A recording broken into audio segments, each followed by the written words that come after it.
Forged from the love of liberty in the fires of hope and prayer, with boundless faith in our destiny, we solemnly declare.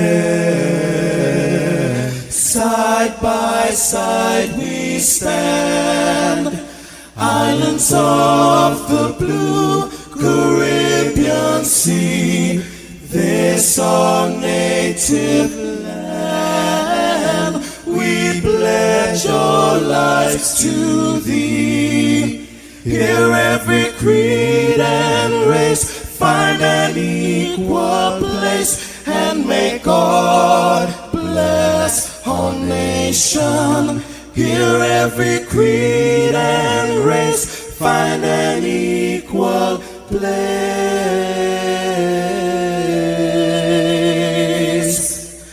and may God bless our nation.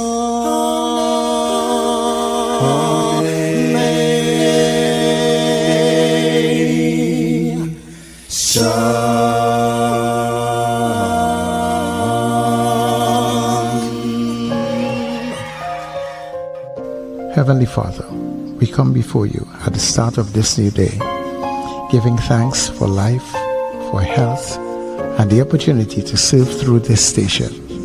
We ask for your divine presence to guide us in all we do. Bless this broadcast, that it may be a source of inspiration, joy, and unity to all who tune in. Whether near or far, may our words uplift, our music heal, and our message bring light to those who need it most. We pray for our listeners wherever they may be.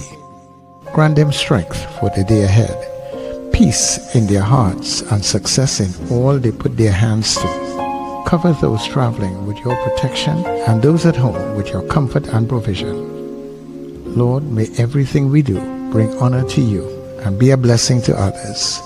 Guide our steps, bless our efforts, and let this station be a vessel of positivity and hope. In your name we pray. Amen.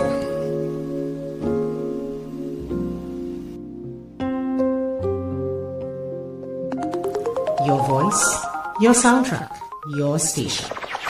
New Era TT Radio, Net Radio. Humjit guy, yeshe ara mahai.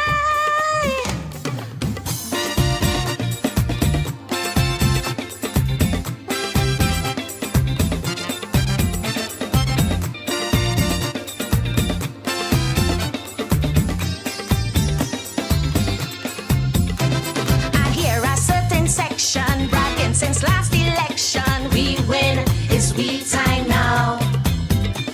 Causing row and ruction, telling big man and woman make way, it's we time now. How they suffer 10 long years was blatant malice, spite and tears. So now it's time to stand your ground, cause there's a new sheriff in town. And who don't like it, hush, bring toilet bowl and flush.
rush.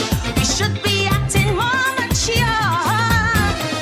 Though there's a power shift and not to southern drift. Country first we should ensure. But I could still hear their motto, their road march on the radio. When we win, everybody win. Their universal mantra like abracadabra. When we win, everybody win. When MTD clips some promote, we a win. Blatant murder sugar coat, we a win.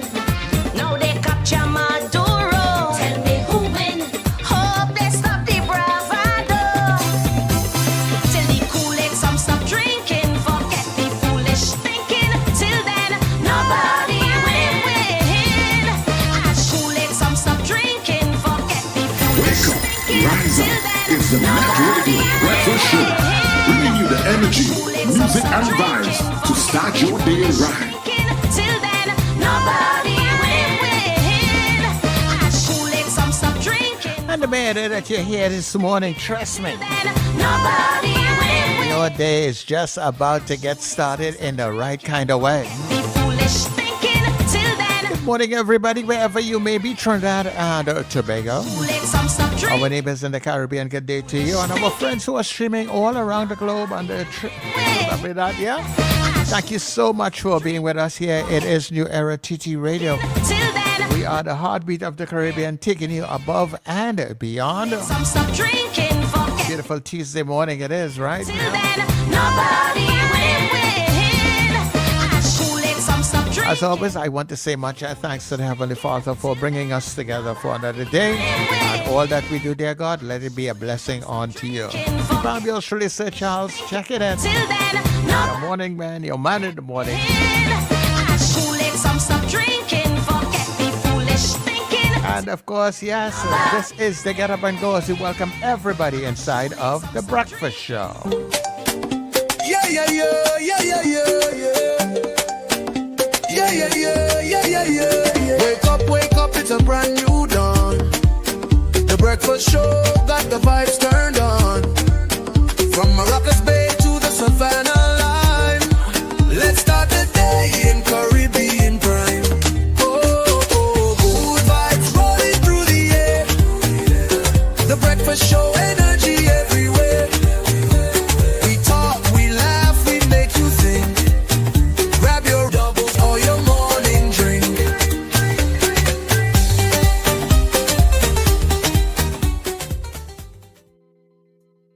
Yeah, get your doubles, get your morning drink. Yeah, look at right here. Look at right here. Wake up, wake up. Courtesy Charmaine, my cup from New York City Subway. You see that? I don't know why black coffee tastes better in this black teacup, huh? in this black mug, I should say. A psychological thing. It probably is, because you know the story about me, right? Since I've gone black, I've never gone back. Has it worried coffee? I get two packs of coffee from Khadija Amin yesterday. Chai latte, in little packs. Yeah. I say I just drink black coffee, If that ain't coming black, I don't want that. Anyway, good morning, Richard. Good morning, Sir Charles. Good morning, Trinidad and Tobago. Good morning, listeners and viewers all over the globe. A special good afternoon to the listeners and viewers in Addis Ababa and, of course, in Yokohama, Japan. All right? We are here in the land of the living. Happy birthday to a good friend of mine. He's a young police officer, actually, Jonathan MacArthur White. He is celebrating his birthday today. One of the very many decent police officers in the TTPS. We'll talk about the TTPS a little later. But our guest today is Mariano Brown. He'll be coming in after 7, okay? Good morning, guys. Hi, good morning. Good morning, Wendell. Good morning, Sid Charles. And of course, good morning to our listeners and viewers wherever you are across the planet. Good morning and welcome to the Breakfast Show on this Tuesday morning. I just had a hard shower rain by me here. I was surprised because I didn't even realize rain fell overnight too. I went outside and it was wet. Yeah, I think there were some showers last night. Yeah. But let's hope it clears up, because yesterday also started off that way and then cleared up to a very beautiful day. Yeah, it Very did. beautiful. Yeah, actually. Yeah. You're right. Yeah, Yesterday was a pretty good day. Yes, yesterday was a pretty Yeah. productive day too. You know, We're in the middle of it. Well, we're in the dry season. we are in the dry season. Dry season ends in June, does it? Somewhere down there. But it's predicted to be a very wet dry season. And it's Then it- proven to be that way. Okay. Yeah, which is good, which is really good. No. I rather dry up something I rather wet down something that dry than to dry up something that wet. Okay. Okay? I Okay. rather pour water, I rather wet it when it's completely dry than to dry it when it's soaking wet and your car do nothing about your car, wherever you use it, car dry it up. But they want a nice blend and a nice mix of the thing, and that is what I like about how the dry season is running so far. Okay. Yeah, the hills are not burning and all If those the kinds of. rainfall, as Richard has always said, if the rain fall between midnight and 4 in the morning, good enough. It can rain all that time, fine, and stop, and then they are nice dry day. I subscribe to that too. Mm-hmm. Less traffic, less inconvenience, less everything. Mm-hmm. You know, otherwise, it just goes on and on and on. Mm-hmm. Anyway, what's happening? Well, clearly, Justice Frank C. Prasad, who has now become a hero of sorts to a lot of people because of his recent court decisions. Of course, the other day he had awarded a citizen quite a tidy sum, and also made the comment that police officers should maybe start paying personally. And we polled it. Well, yesterday in another judgment, he said citizens have a right to record police officers, whether you use a body cam, a dash cam, or your camera or whatever. Record them in whatever they're doing. There's nothing wrong with it. But we always knew that. You understand? But at the same time, he emphasized it because of all what's going on with police officers. You understand? So, yeah. And interestingly enough, there were I saw a couple of videos. No, I don't know. Sometimes you get confused. Is this video new? Is it old? And I kind of like to go to the comments to see, because sometimes you might see a comment a year old. Yes. So it's an old video. But it seemed new. One was two of them involved police. One was them arresting a guy that he looked like he was maybe by the Digger Martin or somewhere in that area, by KFC and Independence Square there. And they were arresting him. It seemed as if it was in that area. They arrested him. Even though they were giving him a ticket. mm-hmm. And he said, okay, give me the ticket. No, this is also being reported from the people along who watch it, because people are very vocal, and they don't mind business silently. They mind business very vocally. And they're saying the man didn't do anything wrong. He said, give him the ticket, only to advantage us, and like he must give them talk back, because he must say, well, just give me the tickets and I'll move. Mm-hmm. Don't give me all that talk. I don't know what he said exactly. Mm-hmm. But they were arresting him, and the onlookers were very upset because they said he did nothing wrong. Right. And he was going to move, and he actually told them, give him the ticket. So the onlookers were letting the police have it, basically, in terms of the criticism. That was one video. And another video was there was another police video with a guy that the police were manhandling. I'm not so sure where this one was. And there was also a lot of, it was like a young boy, well, not a young boy, a young man. And then the boy collapsed. Oh, that's schoolboy. I think that was in Grandy. I shared that. I sent that this morning. Right. So I saw that one too. But that one was unclear whether they were assisting or not. I don't know. tell the office all the advantage to the youth man just now there, he do nothing. Yeah, this isn't Grandy, this is how they shoot people all here. Yeah, you're right. Yeah, all the wicked boy. Like Grandy police all here, what's taking place here? The youth man do nothing. This is the MYOB, let's see what's taking place. This is Grandy police. You like? Yeah, it's that. It's that. The boy not well. You see he food all kind of thing was on the ground, dog. He whole bowl of food. Always looks to go on the wrong people, boy. Yeah, it's that. Yeah, come in the hospital now, all out that bright.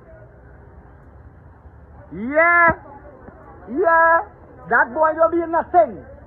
He don't be nothing. Yeah.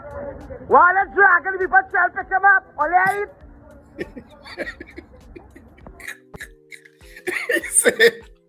he say why all the dragon the people child only in week, only in eat. But you see that video was unclear to me, even though it started off as a whatever, because the boy was obviously agitated. It then moved into like if they were assisting him.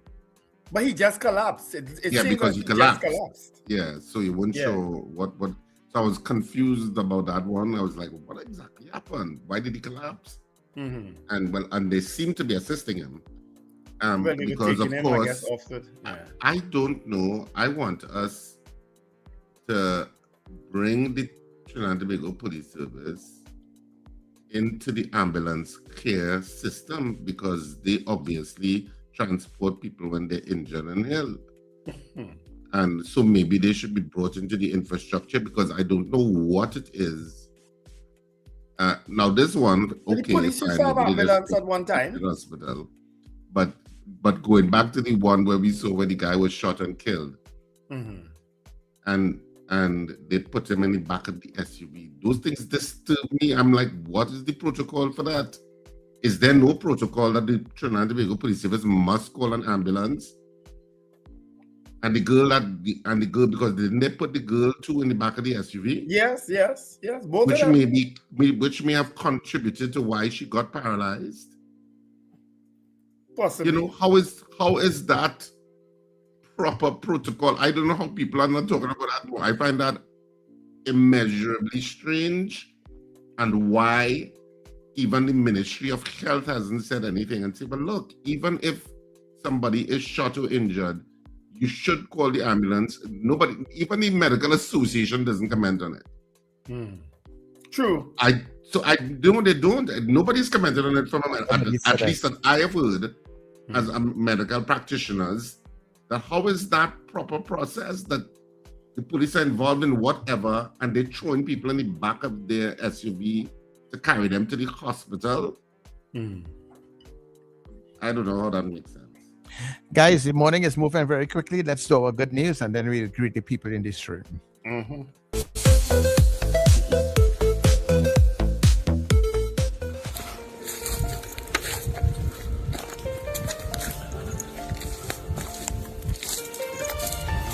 Oh, its head's inside of it.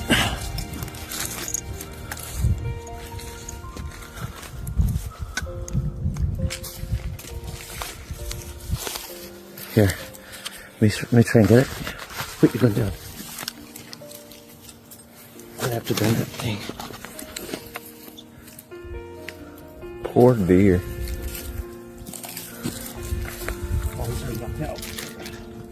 You think it's choking him? Yeah.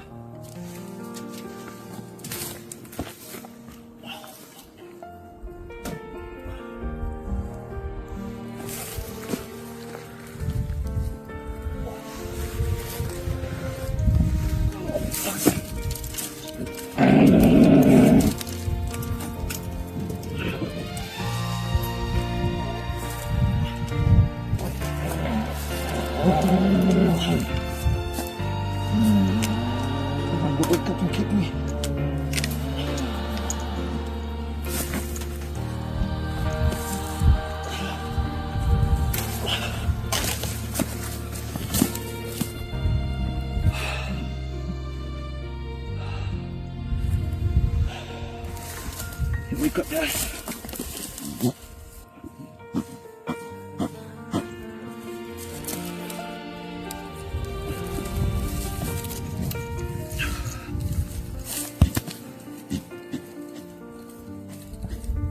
Do mouth to mouth. There's no way.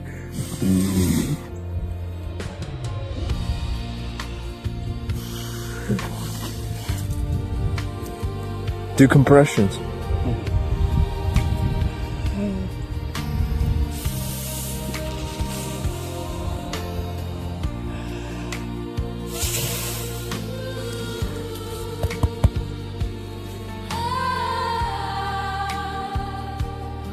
A little four pointer. Is that deal we just saw?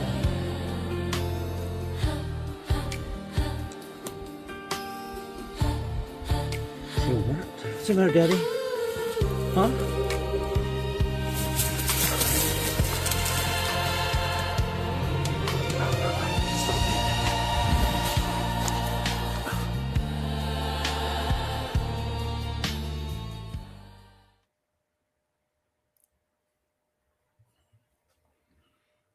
All right, and of course, that's our good news. Those things, you have to naturally be like that to do what he did there. That has to be naturally in you. You mean like to care about animals and stuff? And like Yeah, and to go that distance to save an animal. And he has to be strong because those animals are... there, and I mean, to be brave enough to assist the animal in distress, because you don't know how the animal is going to react. Yeah. You see it now and then, but people who do that, it's natural for them. Yeah. It's a natural instinct for them. Yeah. Anyway, let's say good morning to a lot of... You could have done that, Wendell. I couldn't have done that because I'd be like, I would be like, I have no idea what I'm doing here. I would probably be the one encouraging somebody to do it. I don't know that I'm brave enough to actually do it. To go and hold it there and Yeah. it there and stuff like that. Yeah. I might assist. I might assist. With animals in the wild like that, you'll probably be, gung-ho that you can. Once he's not kicking and screaming, I think I might have been able to do that free and but you have no idea whether they're going to kick or scream. You don't know. I know what it's an unknown. Yes, it is. But unknown. I getting close to him, and he is willing to receive the help. Yeah. Well, deers are generally so docile.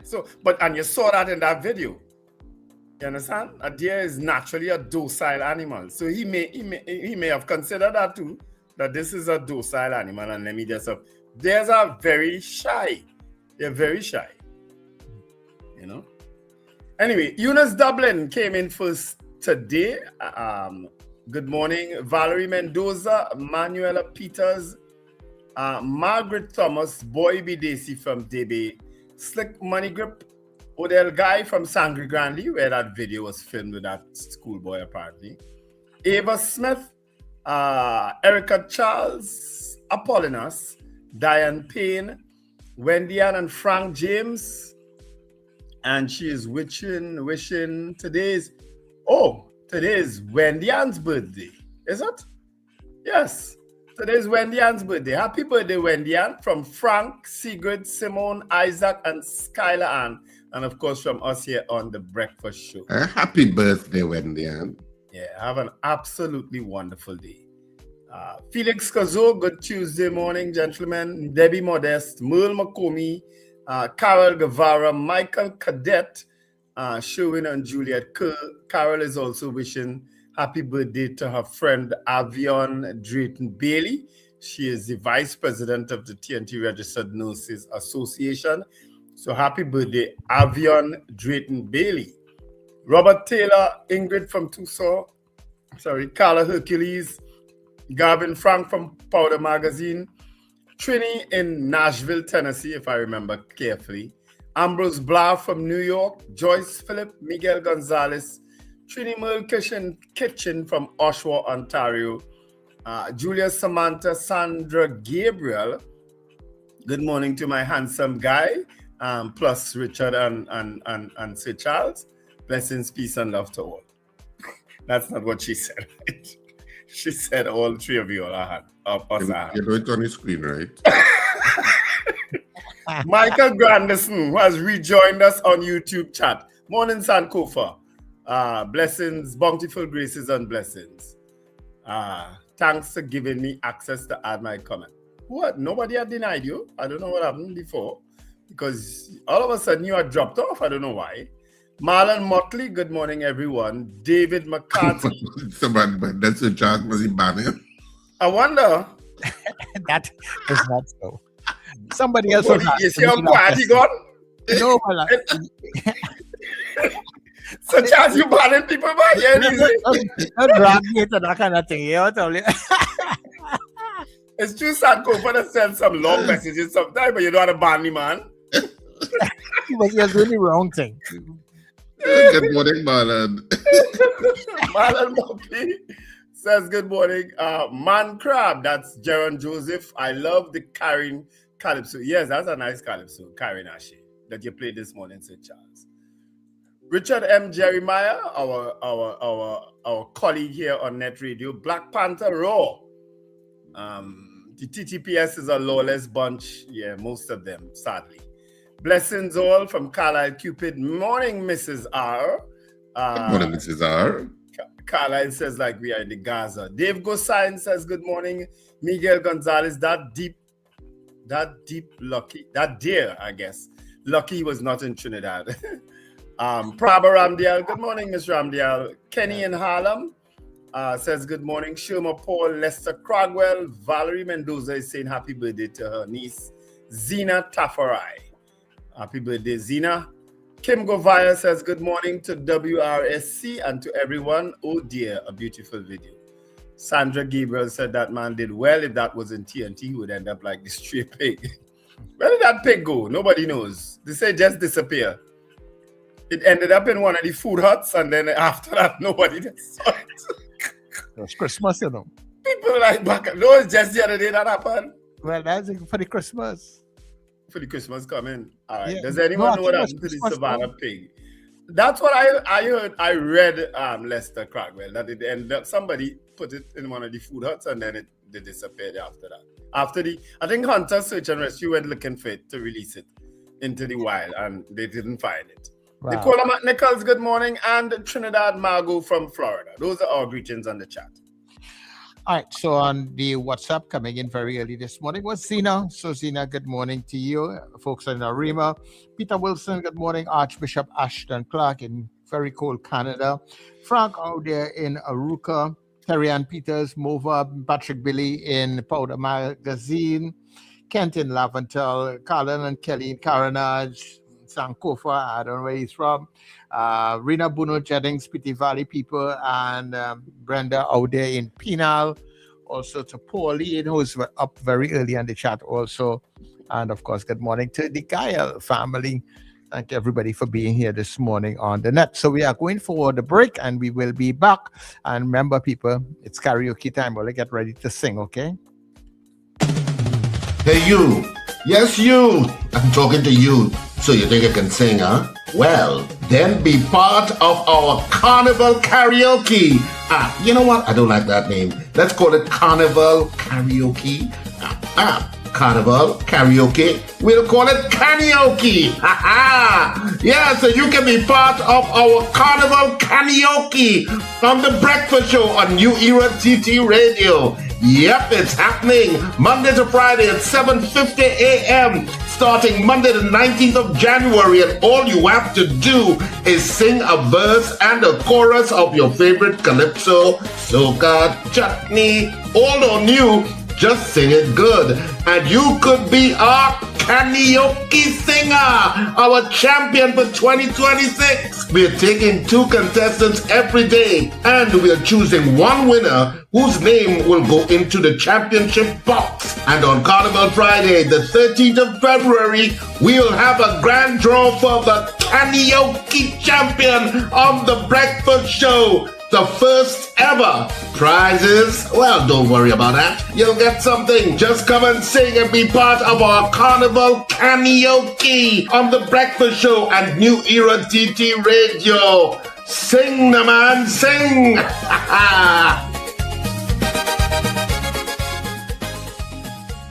Step inside the Gayal, where tradition lives. Sunday, 8th February from 12 noon, the UEDCFA presents The Old Yard 2026. Wow! Experience the color and the power of traditional mass with Midnight Rubber, Pero Grenade, Gorillas, Jab Malasi, and more as they come alive. Feel the intensity of stick fighting with Keegan Taylor. Enjoy classic calypso hits from legend Ronnie McIntosh and witness a thrilling extempo clash between Winston Gypsy Peters and Myron Bruce. All happening live inside the Gayal at the Old Yard. Tickets adults $100, students $80. Available at the UE Bookshop, at the DCFA admin office, or at the door on event day. For more info, WhatsApp 272-3232. The Old Yard, part of DCFA's legacy celebration. Don't miss it.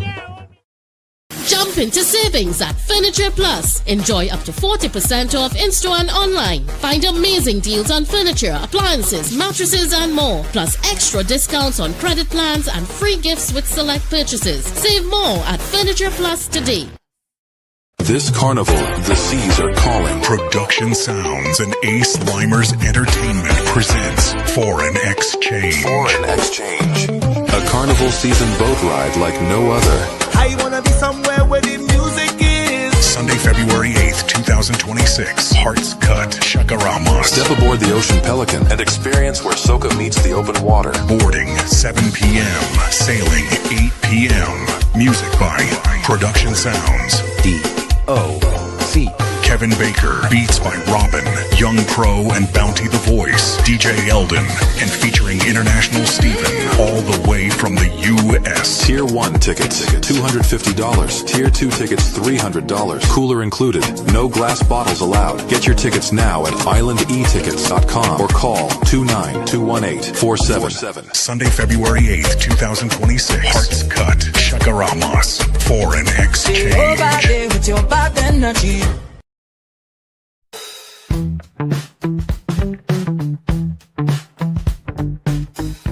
S&H Rumbox, 137 Western Main Road, St. James, for all your retail and wholesale needs for alcohol and non-alcoholic beverages.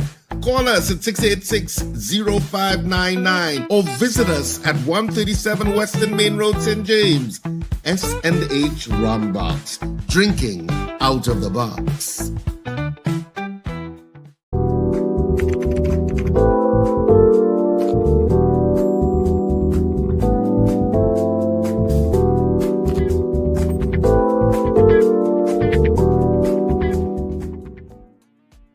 You know what I found yesterday in digging through a file that I had? 3 tickets issued by a police officer back in the day when they were writing tickets. The tickets were dated, it's February month, but 2018. That is what? 8 years ago? 8 years ago. Where this young man was heading back to the airport because he was visiting Trinidad. And he was parked up waiting for somebody in San Juan to take them to the airport. And a policewoman pulled him over to give him 3 tickets. 3 tickets, eh? Here was the first ticket. Did breach the traffic sign to wit no parking. That's the first ticket, $1,000. Right? It happened in San Juan, Eastern Main Road, San Juan, in the vicinity of Standards. She gave him a second ticket. Did cause unnecessary obstruction. A ticket for the same place, eh? That one for $600. So the first one is $1,000. The next one is $600. 2 tickets for the same offense. Apparently, he started to give her talk. So in the next ticket, she gave him another $1,000. Did fail to comply with the directions of a PC. That was $1,000. 3 tickets, one after the next. And here what she writes at the top of the ticket, in inverted commas. I'm not moving this vehicle. I don't care what you say. The police officer write that at the top of the ticket. that is what the young man say. Eh? That is what he said. Yeah, I'm not moving this vehicle. I don't care what you say. Of course, he's a foreigner on his way to the airport. He just leaves. He's there. You understand? I happen to, I know who it is, right? And I happen to find these tickets 8 years later. Okay. And the ticket in his name? He took it in his name with a foreign address because he has a foreign driver's permit. You understand? And if you know the America, you don't have to be living where you got your license. So you could have gotten your license in Ohio State, but you living in New York. You understand? Yeah. That's how it works in America, right? So the license will have the state you got your license in, not necessarily the state you're living in. Yeah, that is a waste of time process. It was a waste of time then, and it's still a waste of time now. If the man on the way here, they might as well caution them and let him go over. Exactly, and but you didn't like how he talked to you. You didn't like how he parked. You didn't like. All right, fine. Warn him, say, listen, your car stay here, move along. But that just goes to show the efficiency of the ticket collection also. Look at that. Well, it was worse then. It was bad then, and it's probably worse now because you know a lot of the tickets now they come generated from the machine. The machines apparently has an app that gives you an approximate location. So sometimes the location that comes up on the machine, in the location you're actually getting the ticket there. Yeah, like I've experienced that. Anyway, let's do headlines. Cement goes up again. So they were warning that it will go up. Well, guess what? From next Monday, it is in fact going up by 15%. Right? Judge calls for police body cameras, and that's Justice Frank C. Prasad. He has called for the mandatory use of body cameras. That will form the basis of our poll this morning. Tobago faces supply shortages amid cargo shipping. Grammy Pride, I don't know what is that. Grammy Award-winning Nationals music video producer Jolene Mendez and conductor Kwame Ryan have ignited a wave of national pride. Okay, that's what it is. Saving Grace medical orderly Peter Garcia. Congratulations to them, to both of them, Jolene. I was to mention that yesterday and I forgot. Jolene Mendez, she was one of the producers of the Anxiety video. If you know the song Anxiety. Yes. I don't know if you know the song. I know the song. Anxiety by Dochi. And so she was one of the producers of the video. And Kwame Ryan, of course, was from Best Opera Recording, because he's a conductor. So, yes. So he won it as one of the. In his speech he said, he's one of the very few black conductors. He said even though it's growing, but he's one of the few. All right. And of course, medical orderly Peter Garcia, who ran across a roof. I saw that video last night on the news. To save a gentleman who was in the hospital. I was to download that to show it. Yeah, man. Yeah, he is extremely brave, and he did that. Again, those things have to come naturally within you, and grab onto that man who intended to commit suicide. Well done, Peter Garcia. Judge slammed police, orders $100,000 for wrongful arrest. And of course, that's Justice Frank C. Prasad. Gunmen chase murder man in East Dry River. Diego Martin teen left brain injured after suicide attempt. Oh, I didn't know this story. Police investigate death of Debe Secondary teacher Shanta Kisoon. Woman gets into Benz, taken to apartment, sexually assaulted. Wow. San Fernando home invasion, vehicle stolen, family robbed in Las Lomas home invasion, teen detained after $11,000 stolen from bedroom in El Socorro. All those are trending stories in the online edition of today's Express. Take it away, gentlemen. All right. So in the Guardian today, hunger strike at Tetron unfit for humans. High-risk prisoners protest prison conditions, but police chief says jail is jail. Cop says Port of Spain laborers murder gang-related. Protesters move to Guevaro's office and amid calls for cop to resign. Farley begs Tobagonians for patience amid seabridge disruption. JLSC drops probe against IS Caesar. Okay. And the Chief Justice is no more. Two Trinis shine at Grammys, and Well, judge tells citizens keep recording the police.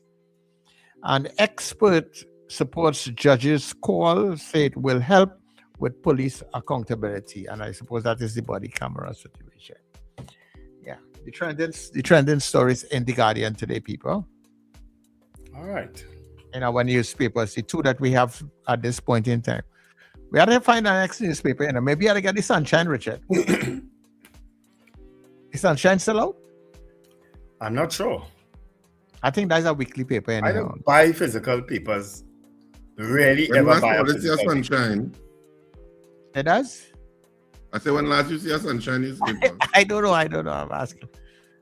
I mean, when we were in the other space, we used to see them coming. They used to drop off, yeah. I remember. Yeah. So I got a copy. I Maybe I think should it's probably still get the Catholic news. Well, Richard used to do Catholic news at one time. Serious? Yes. He's a good Catholic boy, Don't get tired, So what went wrong? We used to get it at 102. Since all you want to talk about 102, because that's all they want to talk about. Let's talk about it. Yes, they used to get Catholic news too, so that's how I used to read. Yeah, I remember. And Sir Charles to answer a question, what went wrong? Life. Doesn't it happen to all of us? Life. Oh my word. Anyhow, people, let's get into our Did You Know segment, and then we'll get into all the other discussions, right?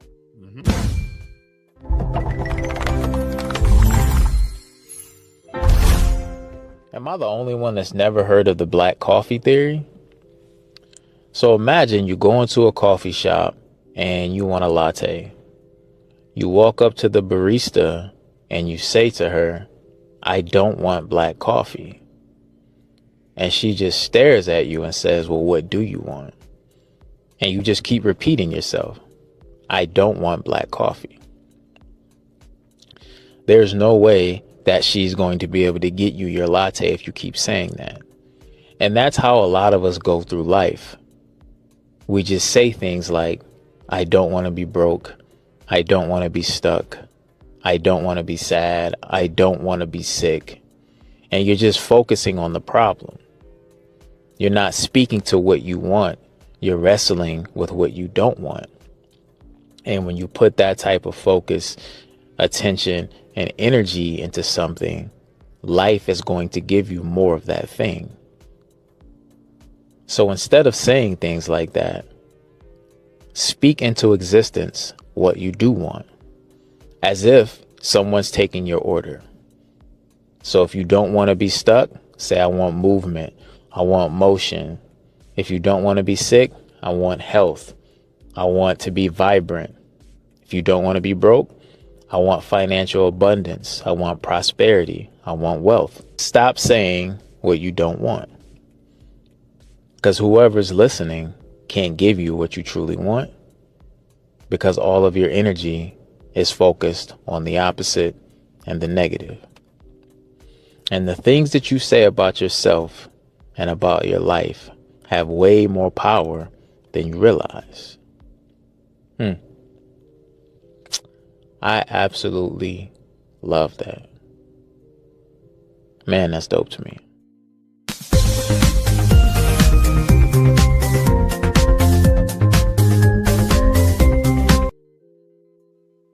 Very timely message for a lot of people this morning. Very timely. Into being. Yeah, we'll have to run that one every now and then also. Very, very timely and important message and an important perspective on life. Let me just greet some other people. Wayne Ramsey joined in, Florence Bazi, Margarita Chow, Ozzy Molino, Michael Robinson from Yokohama Arima, CJ, of course, from New York, Alistair Hart from San Fernando, Rena Jennings, Lester Cragwell. Can you guys give an account number for contribution to Net Era, to Net Radio? Sir Charles, is there an account number? Yes, there is. So text put me it up now. in the chat. He'll put it up in the chat, Lester. And for anyone else who wants to contribute, like Scorpion Pepper and Stephen Wilson, some people want too much. That's true. Deborah Noel Surrett, and some people don't want enough. Deborah Noel Surratt also says good morning. So you will see the account number come up in the chat, folks. So Charles will post it for anyone who wants to make a contribution. All right. We can open up the lines now, gentlemen. Take some calls.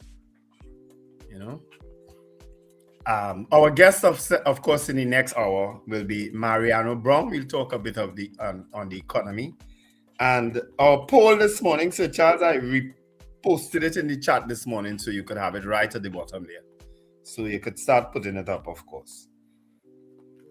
Right, we're asking about body cams in terms of them being mandatory for police officers. Mandatory wearing of body cam. And I think the only person who could actually issue that instruction is the Prime Minister. Because that commissioner ain't doing it, that Minister of Homeland Security ain't doing it, and I can't see any other senior officer as much as they may want it, doing that also. But if it doesn't come from the very top, it ain't coming at all. Right? So the lines are open, people, 281-1315 and 299-5156. Okay. Kola, good morning. Yeah, good morning, gentlemen. Morning. To the Zoom audience. I'd like to assist Mr. Ragu by saying one time of debate with this question. When he asked about the protocol with injured people at the hands of the police and moving them medically. So, over here, we do not have an integrated system, meaning all arms of national security are not tied into the same communication band. Fire has their own, police has their own, the defense force has their own. The Emergency Health Services, which is a private company, has their own communication. The only thing that is common is the emergency number to get all of them. So for the ambulance is 811, of course fire is 990, police is 999, 911, right? What happens now? You see the police service start things and then they don't continue. I would have told you all some time ago. I was among a cohort of 60 persons when I was in service who would have been trained as emergency medical technicians. The only division that was not represented when I did the course was the Tobago division. So there were a cadre of about 60 persons who have to be recertified every 2 years as a course to the state, because that is how EMS training is.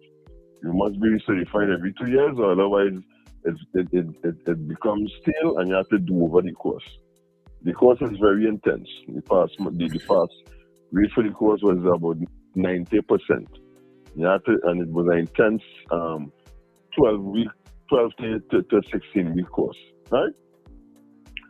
What happened after we graduated, that would have been in 2012, 2013.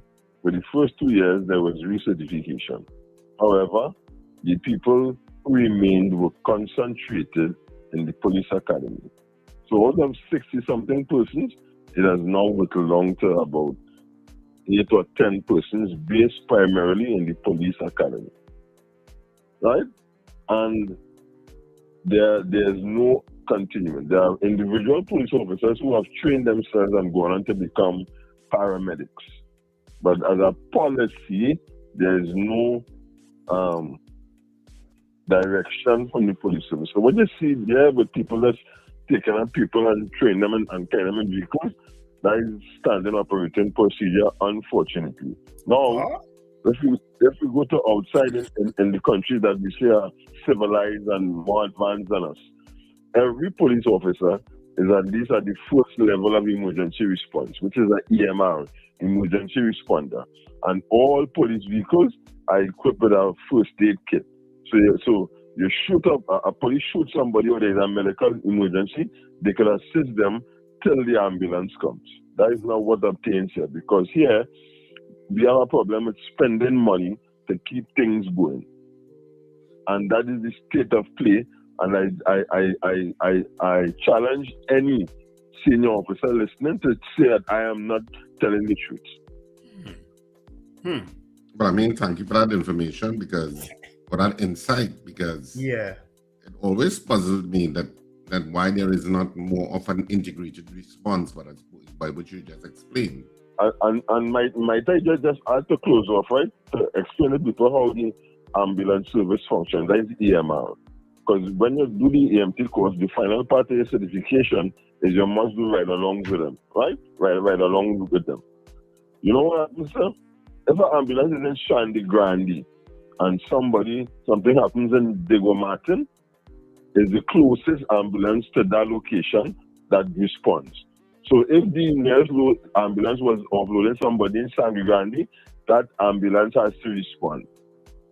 That is why it takes so long. And because of the fact that the numbers of the EMR have been whittled along so much from when they first started, is pressure. And then what happens? The longer the ambulance takes for turnaround from wherever hospital it goes to in terms of dropping off who the casualty was, is the longer it takes to respond to the public. So it's not like if the ambulance are there just on standby in a base and then they come out. No, it's wherever they are, the next available ambulance is to respond to your family's emergency. Except, of course, if you call one of these private hospitals and people who offer that service privately where their ambulance would be on compound. But for the EMR services, that's how it functions, gentlemen, unfortunately. And this is what people, the public needs to understand. I hear you. And I engaged an ambulance attendant once at the Port of Spain Hospital. So thanks for the opportunity to just shed some light on that for you guys and the public. Yeah, thanks much. Yeah, thanks. Thanks a lot. I had engaged an ambulance attendant once in the Port of Spain Hospital. And what they had said to me is that they can't leave the patient until the patient is under the full care of a doctor at the hospital. When they bring in a patient on a stretcher, they can't leave until that person is under the full care of a doctor. So sometimes ambulances rush to hospitals and they have to remain there until, as I say, for some time until that person is handed over to a medical practitioner. Well, what they're waiting on too, Wendell, is the trolley. That too. They're waiting on that. They're waiting on that. Yes. And sometimes the patient has to stay on it because the hospitals sometimes in Trinidad come across so chaotic. Mm-hmm. And I mean, that's your perception sometimes. I mean, it may not always be the reality. Yeah. But that's the perception. But I remember when we spoke to them on air and they said that sometimes the delay is that they're waiting on the trolley because the hospital has no chair, no whatever. They have no trolleys. And we're like, how could you not have a trolley in a hospital or all the trolleys occupied? That makes no sense. Yes. And if it is, then get 10 more. Yes. And say these trolleys are specifically for when an ambulance comes in with paramedics so that you can transfer so they can get back out to do whatever their job is. Yeah. Because when you call an ambulance in Trinidad and Tobago, unfortunately, you're not sure how long they're going to take. Yeah. And there should be a benchmark. There should be, you have to be wherever you have to be within 5 minutes because it's human life. Yeah. But you know what? I suspect the ambulance service has improved there because we haven't had a complaint for a while. And I mean, where I am in St. James on the Western Main Road, I mean, ambulances are up and down all day. They're either heading towards the St. James Hospital or they're leaving the St. James Hospital to go. Their ambulances are up and down Western Main Road all day. All day. All right. Hold 1 minute there. Wendell, caller, good morning. Good morning. As you all mentioned that I look at a lot of house and medical videos and medical shows.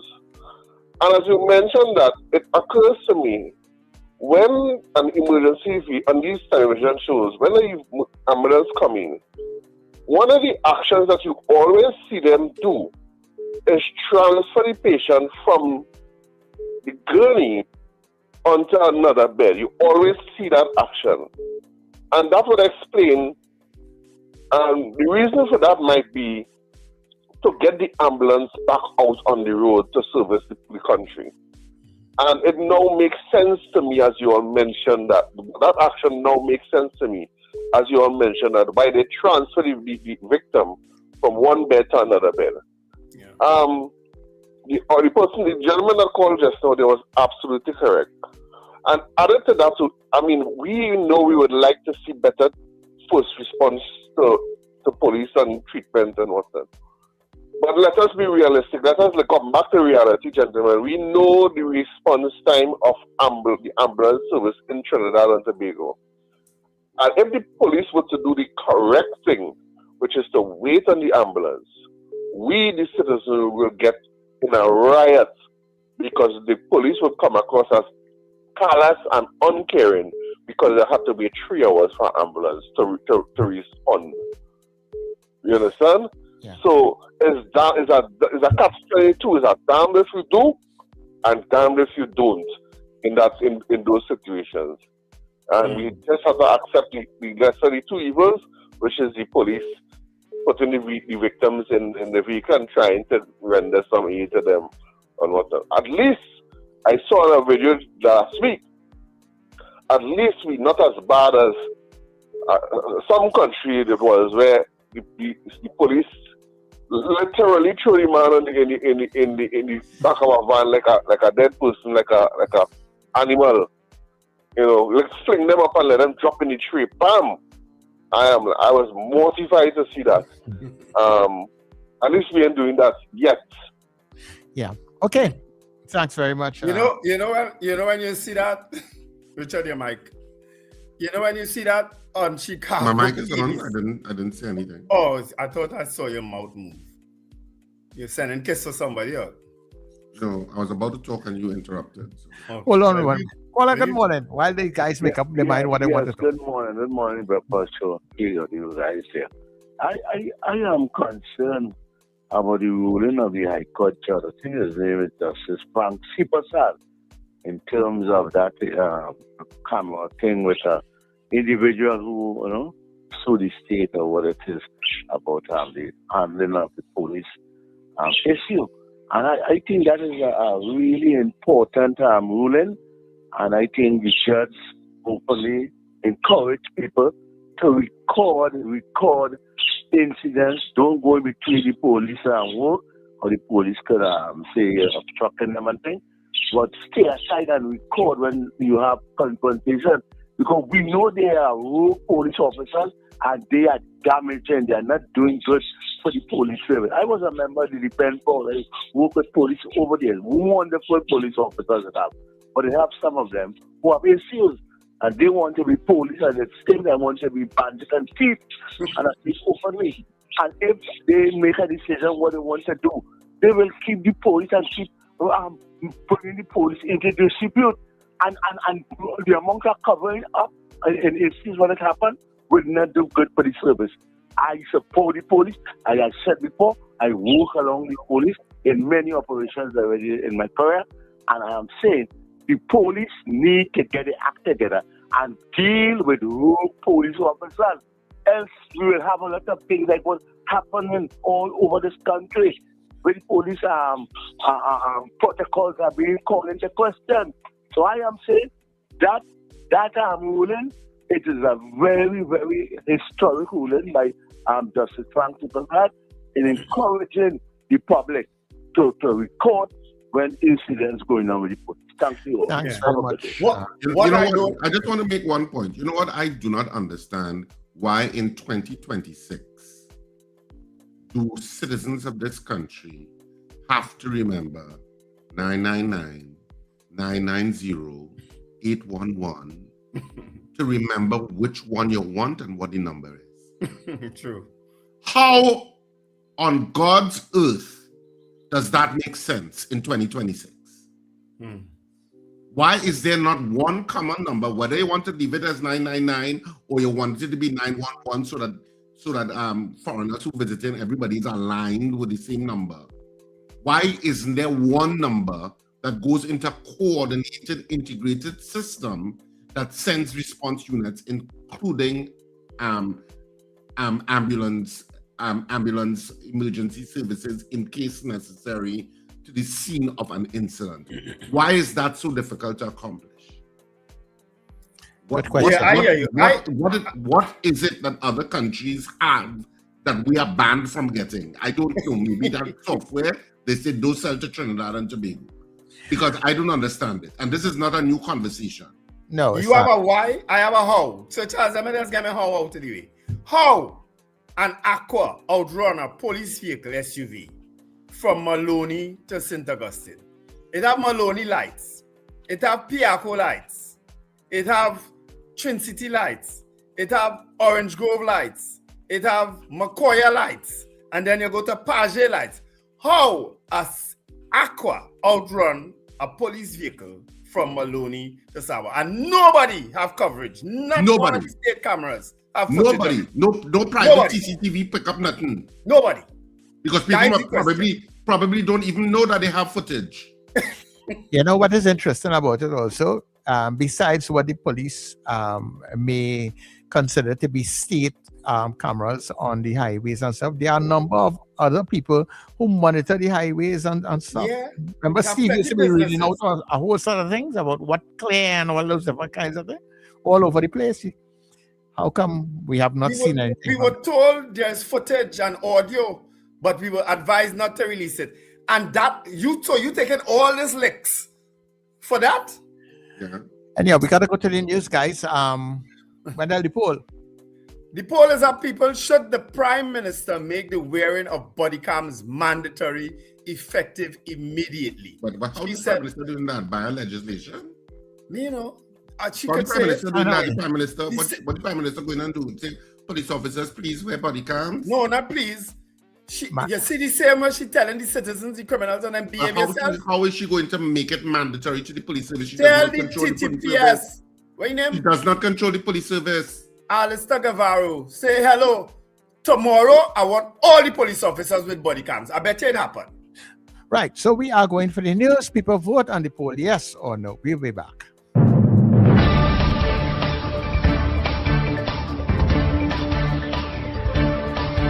The news you need, the clarity you deserve.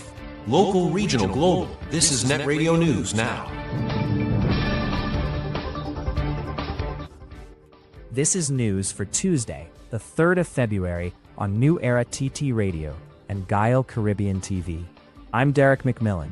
Thanks for joining us. Finance Minister Davendranath Tanku has defended National Gas Company Chairman Gerald Ramdeen as the government moves to raise natural gas prices and reduce subsidies. Speaking at an economic forum in Panama, Tanku rejected claims Ramdeen is acting unilaterally, saying he is fulfilling his mandate.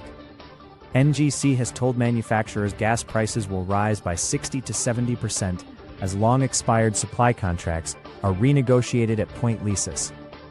Ramdeen said companies benefited from subsidized gas for years, sometimes paying below NGC's own cost. Tanku acknowledged concerns from downstream industries, but insisted taxpayers can no longer absorb subsidies for private firms. He said even with the increase, prices would remain internationally competitive, and urged businesses to improve efficiency as the country faces tight gas supply. High Court judge is calling for the mandatory use of body cameras by police officers in Trinidad and Tobago. Justice Frank C. Prasad made the appeal while delivering a ruling in favor of Elton King, a member of the regiment who sued the state for wrongful arrest and malicious prosecution. The judge also urged citizens and police to rely on cell phones and CCTV to record encounters until body cameras become standard. King was awarded $100,000 in damages and legal costs, as the judge raised concern over what he described as the serious erosion of public trust in the TTPS. A new twice-weekly Win Air flight service between St. Martin and Trinidad officially began on Sunday, touching down at Piarco International Airport just after midday with 45 passengers on board. But for Karen and Ryan Pinheiro, the moment was far more personal. They watched proudly as the aircraft arrived, piloted by their son, First Officer Shane Pinheiro, alongside Trinidadian Captain Michael Awai. Karen became emotional, recalling that she once flew with Shane during his training years, long before he became a commercial pilot. At the official welcome ceremony, government and airport officials described the new route as a major step forward for regional travel, tourism, and business opportunities. For Shane, however, it simply means more chances to return home, reconnect with family, and enjoy Trinidad's culture. Police in Siparia are investigating the death of 49-year-old art teacher Shanta Kesun of Mendes Village, Debe. Kesun, a mother of two and a teacher at Debe Secondary School, was found unresponsive at her home on Saturday morning. Her 73-year-old mother told police she went to bed Friday night, but was later seen convulsing in the early hours. Although she was initially breathing, she became unresponsive and stopped breathing by around 6:30 a.m. An empty medication card was found near her bed. Reports indicate Kesun had previously attempted suicide and had spoken of her intentions the night before. Tributes have since poured in from the school community and local organizations, remembering her lasting impact on students. In some good news, Trinidad and Tobago was represented twice on the Grammy stage last night, with local talent earning recognition in both music video and classical categories. Trinbagonian producer Jolene Mendez was part of the team behind hip-hop star Doechie's hit Anxiety, which won the Grammy for Best Music Video. With Doechie and the director unable to attend, Mendez accepted the award and delivered the remarks. Also making headlines was Trinidadian-Canadian conductor Kwame Ryan, who won Best Opera Recording for the Houston Grand Opera production of Jake Heggie's Intelligence. The 68th Grammy Awards were held in Los Angeles, celebrating top achievements across the global music industry. In international news, former Labour Minister Lord Peter Mandelson has resigned from the Labour Party following new revelations linked to the latest release of U.S. court documents connected to Jeffrey Epstein. The documents reportedly include emails suggesting Mandelson shared internal government information and advised pressure on senior officials during his time in office.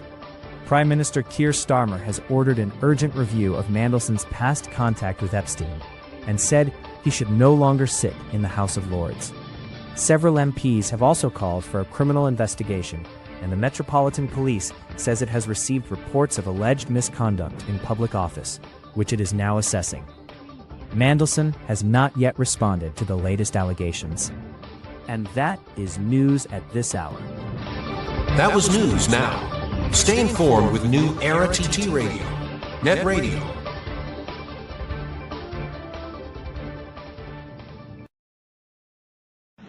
Your mid-morning just got better. Join Sir Charles for the mid-morning mix and mingle, where good music, real talk, health, and family matters come together, and your voice is heard. Whether you're at work, on the go, or just taking a break, this is the perfect mix to keep you engaged, informed, and entertained. The mid-morning mix and mingle, weekdays, 9 a.m. to 12 noon on New Era TT Radio, Net Radio. Fresh energy. This is the Net Radio Breakfast Show.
the story of a ghetto guy.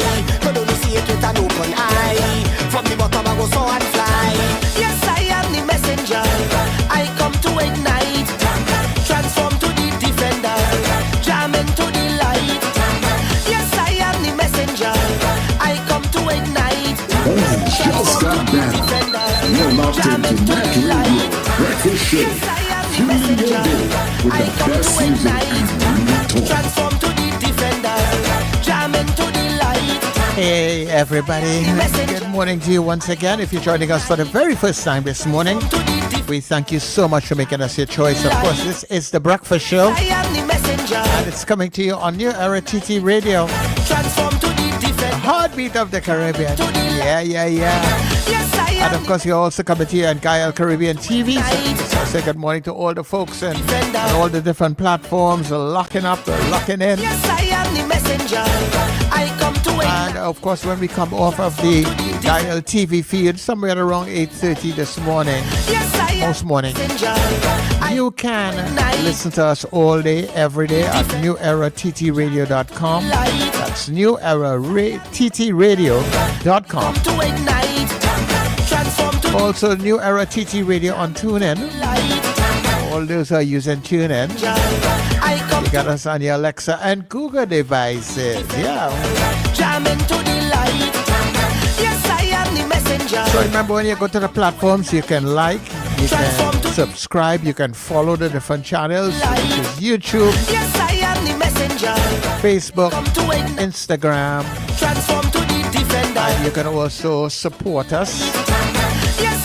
There are some support buttons on all those channels in the YouTube. Look in the description area, just where you see that name, title of whatever is happening today.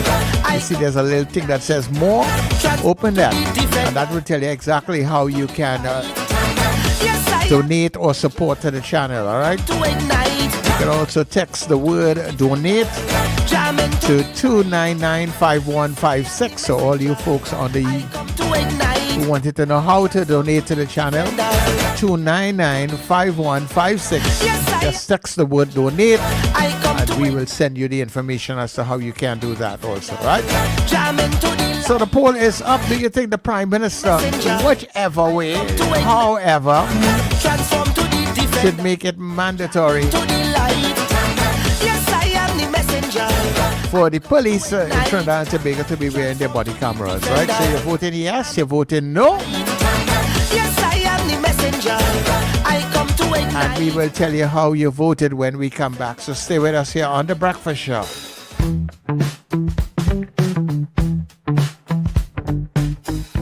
S&H Rumbox, 137 Western Main Road, St. James, for all your retail and wholesale needs for alcohol and non-alcoholic beverages. Call us at 686-0599 or visit us at 137 Western Main Road, St. James. S&H Rumbox, drinking out of the box. This carnival, the seas are calling. Production Sounds and Ace Limers Entertainment presents Foreign Exchange. A carnival season boat ride like no other.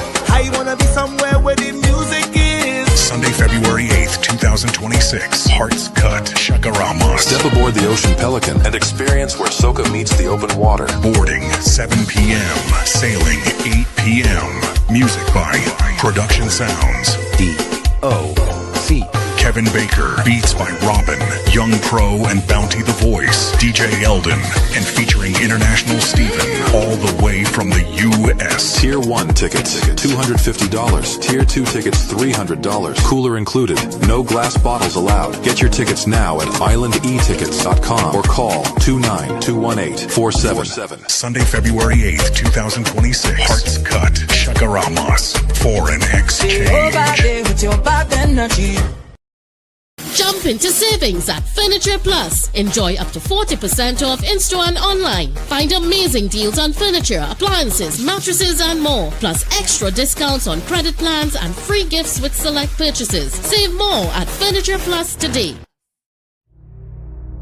Join me, Brother David Muhammad, every Tuesday from 6 p.m. to 8 p.m. here on New Era TT Radio, Net Radio, Powerful Radio. Join me to hear knowledge, wisdom, and understanding. Tuesdays, 6 p.m. to 8 p.m. here on New Era TT Radio, Net Radio. Step inside the Gayal, where tradition lives. Sunday, 8th February from 12 noon, the UEDCFA presents The Old Yard 2026. Wow! Experience the color and the power of traditional mass with Midnight Rubber, Pero Grenade, Gorillas, Jab Molasi, and more as they come alive. Feel the intensity of stick fighting with Keegan Taylor. Enjoy classic calypso hits from legend Ronnie McIntosh and witness a thrilling extempo clash between Winston Gypsy Peters and Myron Bruce, all happening live inside the Gayal at the Old Yard. Tickets, adults $100, students $80. Available at the UE Bookshop, at the DCFA admin office, or at the door on event day. For more info, WhatsApp 272-3232. The Old Yard, part of DCFA's legacy celebration. Don't miss it. Advertise with us on New Era TT Radio, the fastest growing streaming platform for talk in Trinidad and Tobago. Audio and video ads welcome. Elevate your brand with us. Connect with us at newerattradio@yahoo.com or call us at 299-5156. Now what are you waiting for?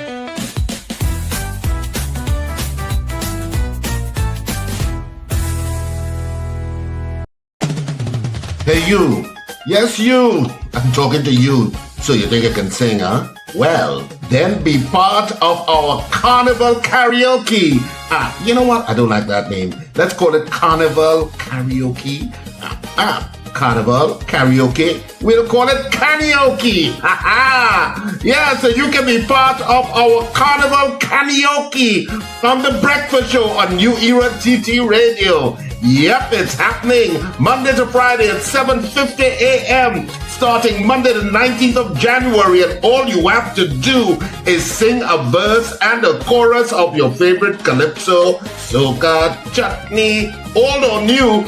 Just sing it good, and you could be our karaoke singer, our champion for 2026. We're taking 2 contestants every day, and we are choosing one winner whose name will go into the championship box. And on Carnival Friday, the 13th of February, we'll have a grand draw for the karaoke champion on the Breakfast Show. The first ever prizes. Well, don't worry about that. You'll get something. Just come and sing and be part of our Carnival Karaoke on the Breakfast Show and New Era TT Radio. Sing, the man, sing.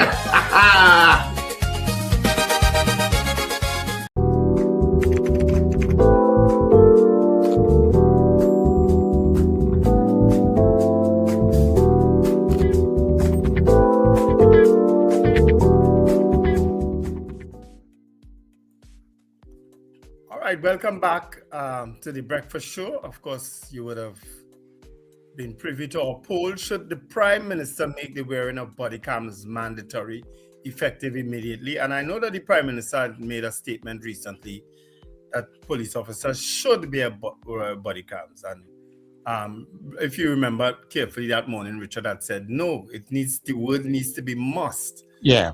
And should is still giving them the opportunity to give all kind of excuse. Yes, which is what they've been doing. You understand? She must issue a statement that they must wear. And I'm sorry, the Commissioner of Police, none of them have really been able to make that mandatory. Gary Griffith talk about regulations that he put in place. McDonald Jacobs, when we interviewed him, said yes, he's working on it. Earlier Christopher talk about it, and now Junior Benjamin, as brief as he was, talk about it. Now we with Mr. Guevara, and all of a sudden he is not responsible for that, but a contract was rescinded for the supply of body cams. I mean, it's just excuse after excuse with the police officers. They need to be told by no less a person than the Prime Minister, listen, you have to wait. End of story. I don't want to hear nothing. Behave all yourself. You see the same when she tell the criminals behave themselves? She need to tell the police now, behave all yourself. And where the damn cams? Anti-cams. Where the cams? Where the cams? CAMS, not KAMS. Yeah. So anti-cams, tell them where the cams. Exactly. That's what they need to do. So that is why the poll is fashioned that way. So for anybody who have a problem with that, yeah, I mean, and we understand that, as Richard was saying, she may not have direct responsibility over the police officer, say, of course she does. She's not head of National Security Council. Oh, yes, she's the Prime Minister of the country. Oh, yeah. So that's also, and a Prime Minister in this country does wield plenty weight, eh? Of course. Yeah, unlike other countries, but in Trinidad and Tobago, a Prime Minister have real weight. Yes. So if they really want to get the thing done and stop making it look like, we talking about it, but we really ain't want it to get done. But, come on. If all they want that done, all they can get that done. I remember when Patrick Manning was Prime Minister. After he spoke, a minister responded, the Prime Minister spoke. In other words, end of story. End of story. Anyway, we have to go back to 6:49 for results, right? So I'll have to go through carefully. Right. Larry Charles, you ready to come, Sir Charles? Yeah. Go ahead. All right. Larry Charles, yes. Apollonus, yes. Eunice Dublin, yes. Boy Bidesi, yes. Avion Abraham, yes. So I now have to go down to the rest that came in. A lot of chat here. Ava Smith, yes. Howard Hernandez, yes. Lester Cragwell, yes. CJ, yes.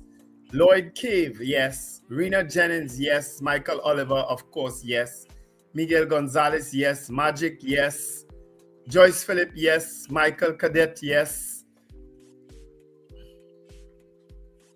Elizabeth, yes. Nicola Nichols, yes. Kim Govaya, yes. Suzanne Jessup, yes. Hilary Zahn, yes. Gregory Boyer, yes. Nice seeing you last night, Gregory and Kathleen. I almost forgot to pass in my audio. Lester Cragwell, yes. Wendell, you're so correct. We, the population, are so gullible. All those traffic lights were green at once. Yeah, Lester, I often wonder how our Aqua could outrun a police vehicle from Maloney to St. Augustine. I try to figure that out all over and I can't figure it out. Bridget Buchanan, yes. Wayne Joseph, yes. David McCarthy, yes. Bernadette Yates, yes.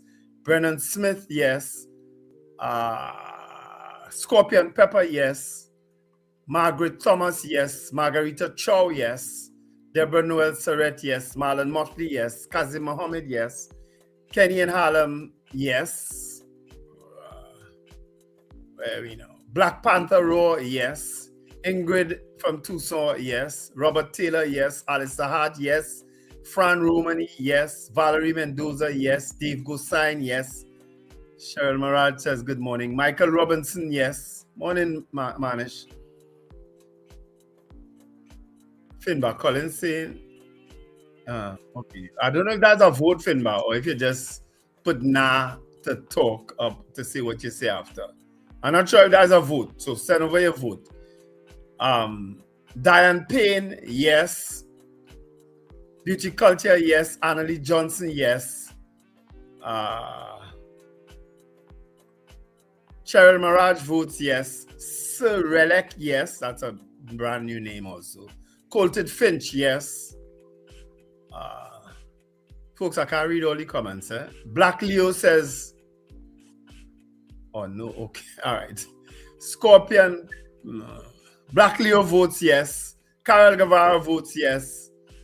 Donica Blades, first time I've seen that name. Donica Blades Bishop votes yes. Truth Set You Free, yes. Shoma Paul, yes.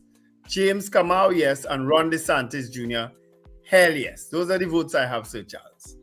Okay, yeah, quite a bit of votes this morning. Thank you, yeah. All right, so let me get back to where it all started here.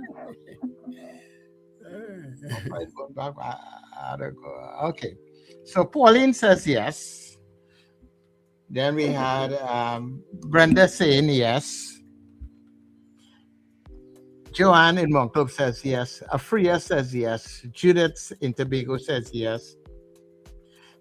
Peter Wilson says yes. Kenwin says yes. Captain Ron says yes. Mahi says yes. Probably then both. Miss Sampson says yes. And Vincent didn't vote either. All right. So, and Sean Ram says yes. And Alan, who I've not seen for a long time, says yes. All right. So I just have one more from Slick Money Grip. Yes. Finbar no supports my statement. Not with someone. All right. Finbar Collins is saying no. So that's the only no we have. Yeah. So, all right. Finbar Collins says no. So we had 66 people on the chat. And right, one no. Right, so 65 persons are saying yes, and one person is saying no. All right, so that was. Listen, Samuel, you serious? I'm not even reading that silly message you put up there. All you trying all kind of spin on this thing where somebody was a citizen of this country was openly murdered. 8 police officers now on charge for murder. We see this one play out in front of our very eyes, and we still are asking what was going on before and what was alleged to happen. Aqua driving in front of a police vehicle, firing at a police vehicle, and then riddle that car with bullets. Then, well, give me a break with all this stupidness now. All right, well, right, our guest is here, so let's get into our Let's Talk segment. Yeah, yeah, yeah, yeah, yeah, yeah, yeah. Yeah, yeah, yeah. Hi, good morning. Good morning. Hi, Mr. Mariano Brown. Welcome to the Breakfast Show once again. Well, thank you very much for letting me in. Hi. You're looking pretty dapper today. Well, red does that to you sometimes. Yeah, I will leave that one let that slide. But thanks for joining us. Of course, I'm sure Richard will jump in a bit. But of course, we're talking the economy this morning. And I want to first raise the issue about the latest article that came out about the declining liquidity in the banking sector, and that it's weakening, and a shift that could reduce the system's resilience in stress scenarios. Now, we've always been proud of our local banking system here because of how conservative they have been. What are your thoughts on this particular latest situation? Well, compared to international levels, our banking system isn't very conservative. Our lending ratio is a lot higher than other banks, than international banks, and that's because particularly North American ones. I think that's one of the things that they pointed out, that the system was approximately 90% lent. And on that basis, that there was little room for maneuver in the event that anything happened. Say, for example, well, I mean, just consider what the overall scenario is. The overall scenario is that we have a negative outlook in the sense of economic performance. We know that there are challenges with regard to the ratings. We know that government borrowings have been going up. We know that we've been running persistent fiscal deficits. And we know that foreign exchange is very sharp, very narrow. All right, now that's a situation which, for example, doesn't give the government a lot of capacity for expanding, or if you will, or attempting to increase the level of expenditure and therefore increasing customer demand. So that's the first point. And in those circumstances, if the system gets tight, if it gets weak and you have some closures, then the banks, by definition, will take a beating. That's the argument, right? That the policies perhaps are too aggressive. And on that basis, given government borrowing, the system has little flexibility. In fact, there was also a central bank report on fiscal sustainability of the banking sector, and they argued that in November, December, they argued that they were too exposed to government borrowing. Right? So you have to put that's the context in which it was put. So it's a fact. The central bank also came out recently and tried to give an explanation of what happened in terms of the changes in the liquidity system. Not necessarily to excuse it, but at the same token to give an explanation in terms of how it happened. So the reality is what it is. It's the banking system is tight. The credit system may undergo some health issues depending upon how the economy performs. The economy is expected to be in decline, and on that basis, there will be some credit losses. And I think that's the perspective that they're putting in. Right. But Mariano, what would be?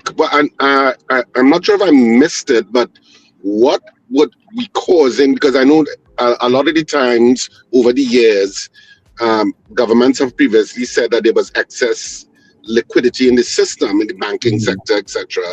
And well, of course, banks were always trying to get you to borrow and stuff like that. What's causing this turnaround? Is it dramatic or is it gradual? A gradual turnaround in the liquidity? Well, it's a gradual turnaround in liquidity, but has been exacerbated over the last couple of months, if you want, by the increase in government borrowing. All right, so government has been, if you want, pulling liquidity out of the system. That's effectively what has happened. How is this? How will this affect the confidence in the banking sector? Well, the confidence in the banking sector is likely to remain strong. And the issue is these decisions and these difficulties take place at the margin. Right? When things go wrong, then people get a little antsy. At the moment, there's nothing along those lines. But we know we're in deficit territory. Government borrowing is likely to increase, so liquidity might go up even further. In which case, when that happens, what you'll get is an increase in interest rates. The increase in interest rates is always a signal that things are tightening, and also raises other sorts of issues in terms of access to credit, the cost of credit, and does it what you call it accelerate? Does it, in a sense, accelerate a slowdown? And that's where we are. All right. We also have to look at the wider. If you look at the real economy, and the real economy, for example, would be the level of production of goods and services. The key factor has always been the energy sector, and the energy sector is in. I mean, we're in a situation where international prices are not strong or not robust. From that perspective, they're a lot lower than when they were in 2022 and 2023. All right. So on that basis, you'll find that. I mean, look at what we have. I mean, Nutrient is closed. We have arguments over the allocation of gas. We have NGC increasing prices. That would suggest that things are tight, and by definition, the profitability of the sector is declining. And if the profitability is declining and foreign exchange earnings are declining, then you have other issues that feed back into demand. So this is essentially we're at the cusp of a depression, if not a recession. Right now, you have to remember that we had a little pause. Right?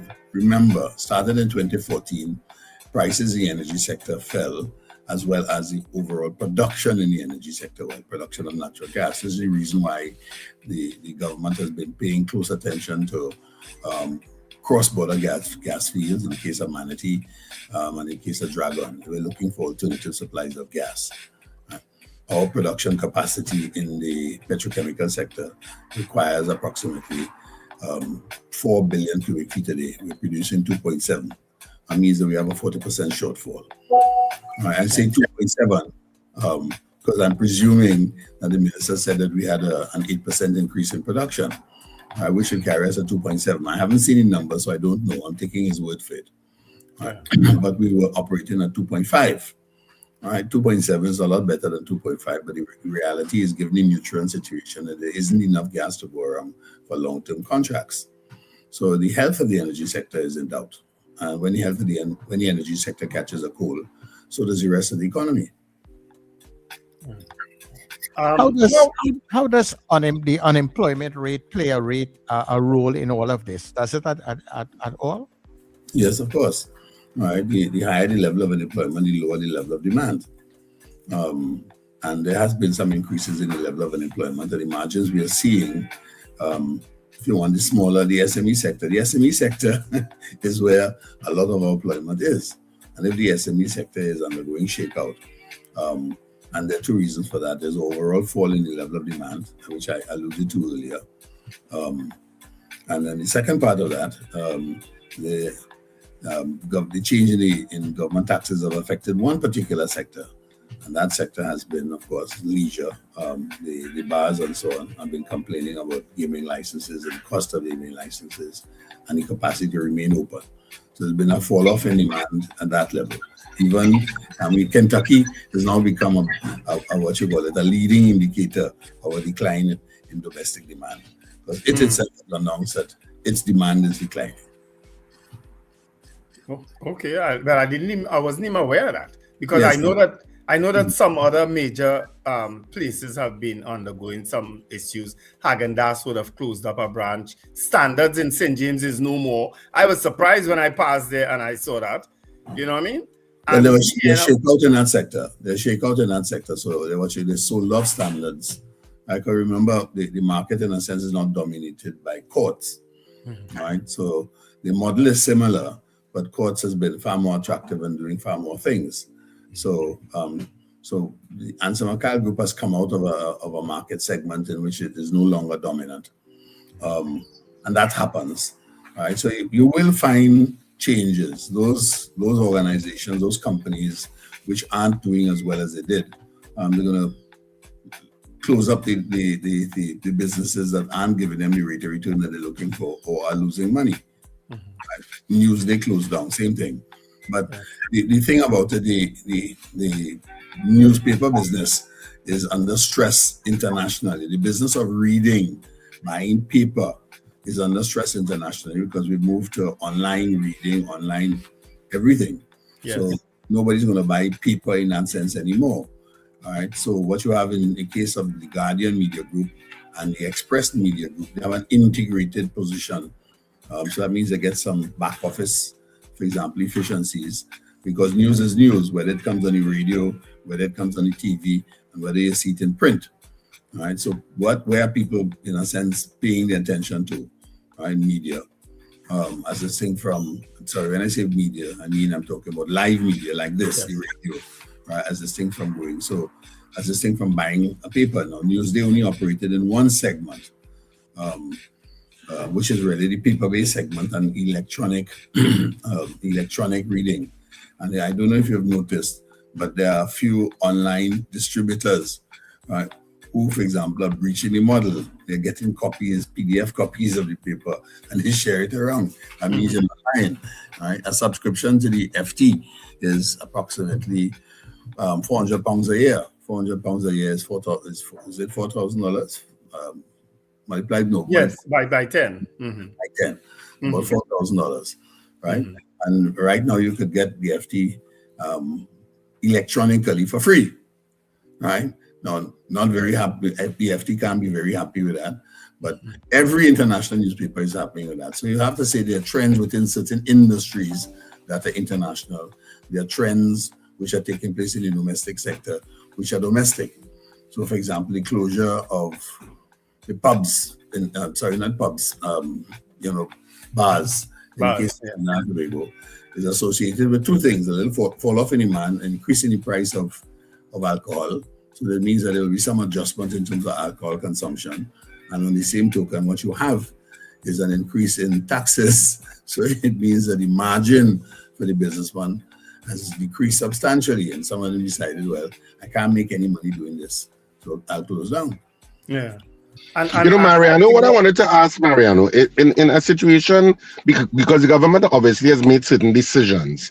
You had the increase in the excise taxes, you had the increase in the game machine taxes, you have the NGC saying that they're raising gas to 70%, and commercial customers have to pay an increased electricity rate.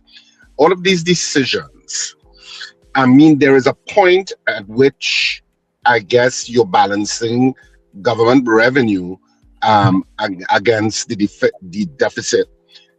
So you may be increasing to get revenue, But there is a point at which business confidence starts to lag, which becomes a spiral, or potentially can become a spiral in terms of business confidence and investment into the economy of Trinidad and Tobago, which digs you into a deeper hole. How do you balance it, and are they balancing it correctly in terms of what you think about what's happening? Well, look, we postponed the adjustment process for 10 years, right? So when you postpone it, when you start doing it, it will hurt, right? And that's what's happened. I mean, for example, the minister says that NGC has to pass on its costs, but the businesses shouldn't. Yeah. That's a joke, right? You were struggling. Your companies have to survive. You don't think that the other private sector companies have to survive too? The break on that is what we will call price elasticity of demand, right? The extent to which customers will be prepared to absorb increases in prices, or for example, or businesses will be prepared to absorb increases in prices to stay in business, right? So it's operating at the margin. Now, those decisions, unless you have a very finely tuned econometric model, quite frankly, you don't know what's going to happen, right? So it's really a hit and miss. And you only know whether you've hit after the fact. I don't think that we're making these decisions on the basis of any econometric model. I think we're making these decisions at the margin on a piecemeal basis. And on that basis, we're not fully aware of what the circumstances are likely to be. Right. Bottom line is there is going to be some fall off in demand. There is fall off in demand. That has been taking place for some time. A little bit accelerated at this stage. The central bank reported last year a decline in the first quarter numbers. Right. They said there was an uptick. We really don't know because we're late in terms of what the numbers are. We generally are. It's really we're operating on the basis of central bank estimates as distinct from the basis of CSO data. I know this is the issue that you run into. You would expect if you were running and we had a strong research system, then the data would come out on a quarterly basis or within some tenure. So, for example, in the case of Barbados, right, the governor will have a press conference literally at the end of every quarter, within 30 days at the end of the quarter, to talk about what happened over the last quarter. Right, we don't get those numbers until about 2 or 3 quarters later. All right, so you're flying by the seat of your pants and you're operating on the basis of anecdotal data. And the anecdotal data is mounting that demand is falling. And as a result, the economy is slowing down. That's a fact. All right, the price increases, for example, are going to push up costs. And whenever costs go up, the economy slows down. Right, this absorbability. It takes a little while for those things to absorb and for it to work its way through the system. And so we're in that process now as we speak. Yeah. I know Richard wanted to ask about the $1 billion bond. Yeah, I wanted to, before I get to that, the $1 billion bond that they would have received out of the US, and they said it was oversubscribed, etc. But I still wanted to come before I get to that question, Mariano. The issue, not only the issue of business confidence and how businesses are being affected, and you're saying it's kind of piecemeal, and you mentioned data. I was wondering, so I have 2 questions. One, I was wondering, how much do we track the data of businesses closing? Is there somebody tracking? I know it's supposed to be the CSO. Are they tracking how many businesses have closed? Do we have that kind of data? Because to me, how much businesses are being affected by decisions is an important data point for government to know, and to know to a fair degree of accuracy. Yes. The second question is the energy sector. Yes. We have kind of, because of an exchange of words, we have kind of muddied the waters with Venezuela and the dragon gas, even though things in Venezuela, for want of a better word, seems to be at some sort of strange, stable point at this point. We're not really sure where it's going to go, but certainly the US does not seem to be as antagonistic as before. And Delcy Rodriguez, of course, is now in charge. And of course, she is no friend to Kamala Persad-Bissessar in terms of the exchange of words that they have had, even though obviously interests is what align and what makes decisions. But the human component comes into it at some point. And there was an exchange of words. So a lot of people may not be optimistic that Dragon Gas is even on the short-term horizon. And how does that affect us? So those are the two questions. The data being captured with regard to business closures and how businesses are being affected, and that issue of the relationship between Trinidad and Tobago and Venezuela, and how is that going to affect us in the long term? Well, in the first instance, yes, the closure businesses is being tracked, and it's being tracked by the CSO. The Chamber of Commerce, the various chambers of commerce will also give background information. In fact, there was the UWI Athalokcha Global School of Business and the Trinidad and Tobago Chamber of Commerce did a study on what is called the business outlook, which effectively was to measure business confidence. Prior to the budget, the outlook was very negative, right? After the business outlook, and we did the survey before and after, right, to get a feel for it. Now, there was some change in different sectors. So you found, for example, in the real estate sector, the outlook was negative. Right? After the budget, the outlook switched to a little bit more positive. On the other side, in terms of the retail and distributive sector, the outlook was more positive before the budget, less positive after the budget. It became much more cautious. Right? So you have mixed signals. That is also true in terms of the international market. PwC did an international survey of businesses. I think it's about 5,000 businesses. And 75% of the respondents indicated over the course of the next year, they had a negative outlook, right? A more positive outlook over a 3 to 5 year horizon, but a negative outlook in the 1 to 3 year horizon. Right? Now, that's because of global uncertainty. All right? In the case of Trinidad and Tobago, there is uncertainty at two levels, domestic and international. All right. So that is also a factor. Now, come to the gas situation. Now, you know, I've made my position very clear on this matter for a long time, since 2016. All right, that gas from Venezuela is very problematic. Right, up until 2023, we were talking about projects for which we had no contracts. Right, so for that 7-year period, we are talking about projects. There's no project. Right? You only have a project when you have a right. Right? The first time we got a right was in 2023. And that right was always very tenuous on the basis of the North American situation. Now, America hasn't said anything about OFAC licenses, you know, so the OFAC licensing regime remains in effect. Right? We're supposed to be more friendly to America this stage of the game. But the underlying presumption in terms of gas from Venezuela is that the economics of that transaction, of those transactions, are going to be positive.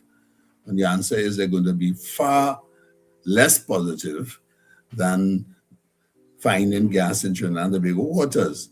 Because first of all, you're buying it at open market prices. That's one. And you're buying it at open market prices plus what your government markup and the transportation cost. Right? That's a very different situation from producing it in the domestic waters in what you would call an arm's length situation. This is a different matter. So I'm not clear that the economics of that particular transaction are all that good. Now, we now end up in another position, and the other position has to do with whether we could get it, which was always the issue, right? The technical class in Venezuela, I would say, they would like to do what Trinidad and Tobago did, not the other way around, not give us our gas for us to keep our situation going. They would like to do what we did. Now, the issue is that the timing, as well as international investment in this particular area, because Venezuela would be what you would call a C-grade company. The level of confidence in the ability to do business in Venezuela, particularly regard to government transactions, was very, very low. So they didn't get any more investment. Now, the international executive said very frankly that, well, definitely on the oil side, they're not putting in any set of money into Venezuela. Right? And we don't know what the situation is with regard to gas. And we don't know what the situation is with regard to the American licensing system. We talk about American companies. Right?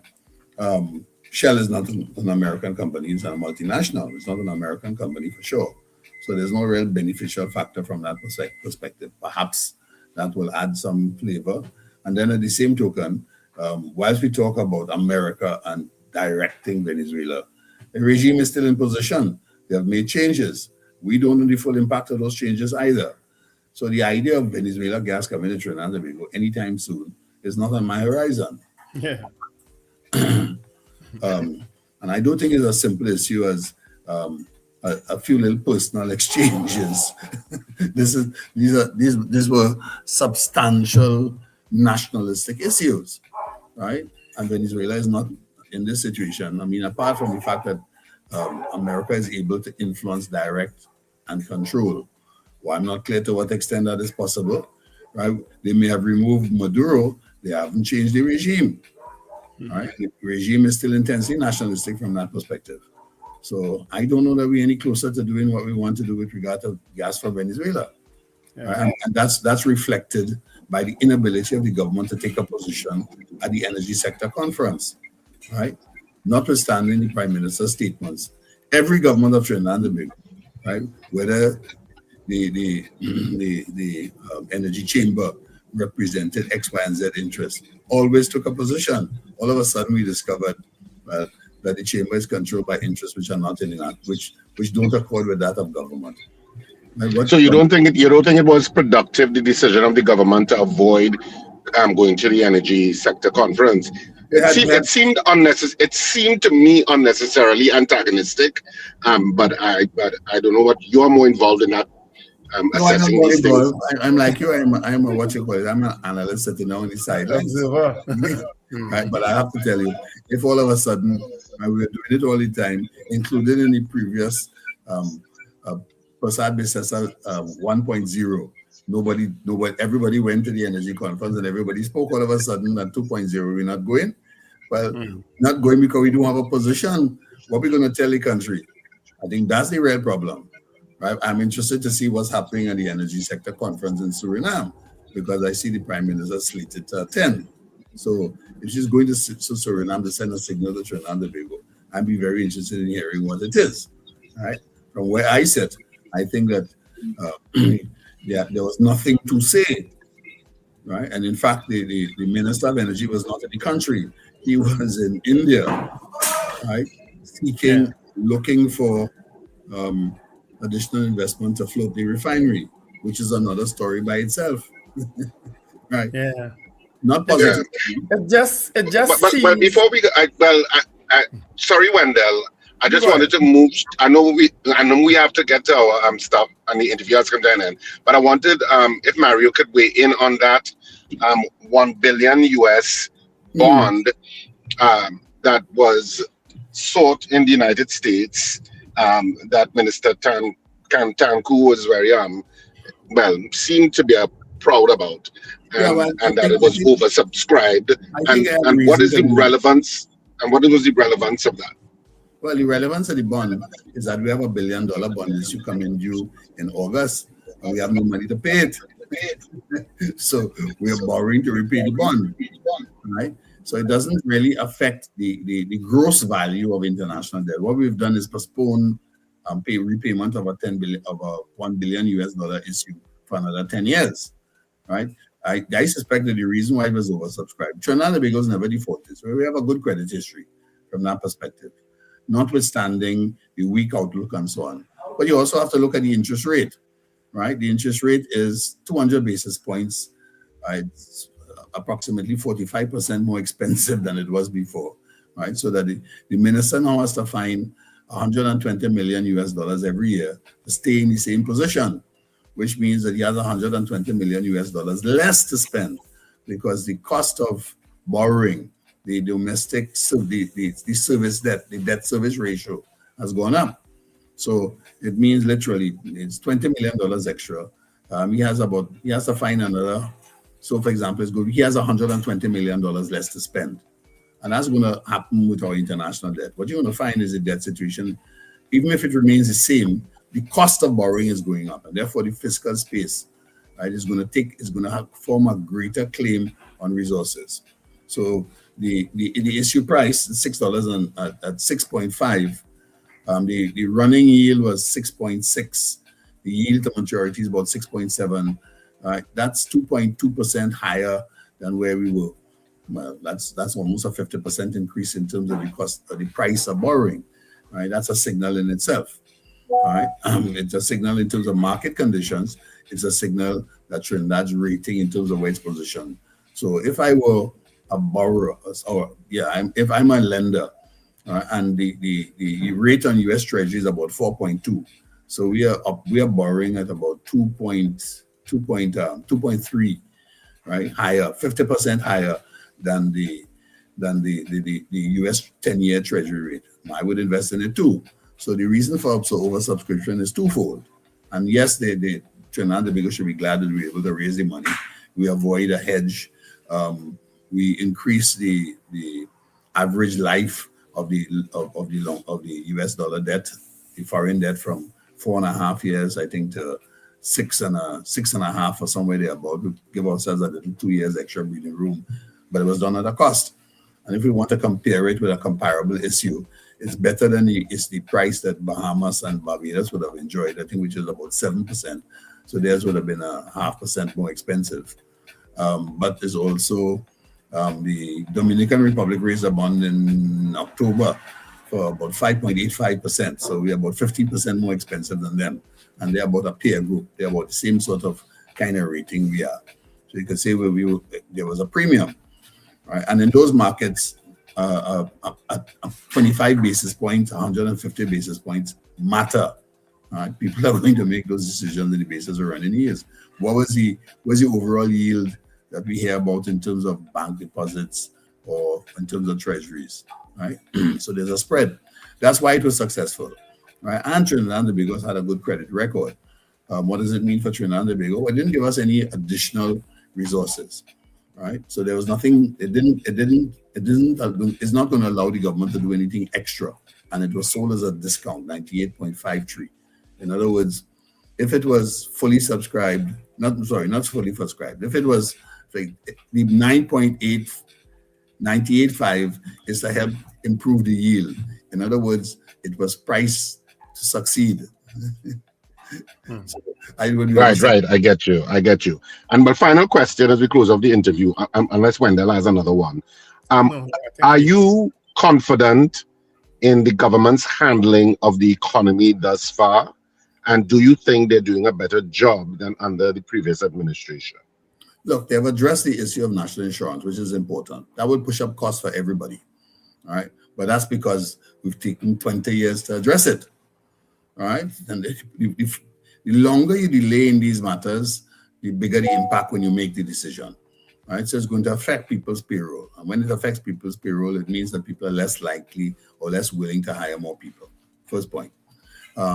Secondly, all right, so you could say on the NIB side, strong. All right. However, in terms of how we're handling the public sector pay packets, well, that's a mess.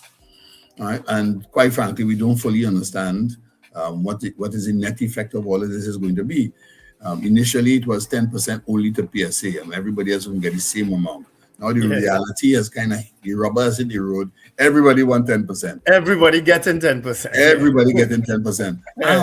But we're only talking about the period ending in 2019, right? When we have been in this position before, we negotiated for the whole period. Right? Now, why is that important? Because it puts some level of certainty with regard to government expenditure. Right now, right, we only do half of it. What are we going to do with the next 6 years? What's the real effect going to be? Right? And we ended up negotiating in arrears. You can't have national productivity in arrears. Right? Last year's gone. Right? Any money that I'm going to pay in respect of last year is going to affect this year. Right? So it means that the size of the deficit is widening. When the size of the deficit widens, right, government's capacity to make an intervention in the system decreases, right? And we also facing on that basis an adjustment process which is deeper to solve, right?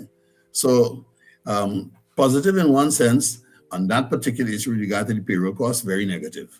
We didn't handle that one strategically, and we are creating a stick to beat ourselves with. I mean, the minister fudged the issue. In the budget speech, he left out, he didn't put in the effect of the new NIS. Right? Obviously, that is going to have an effect in terms of how much money you have to spend. And if you're going to be paying salaries, then it means there are other things you're not going to be doing.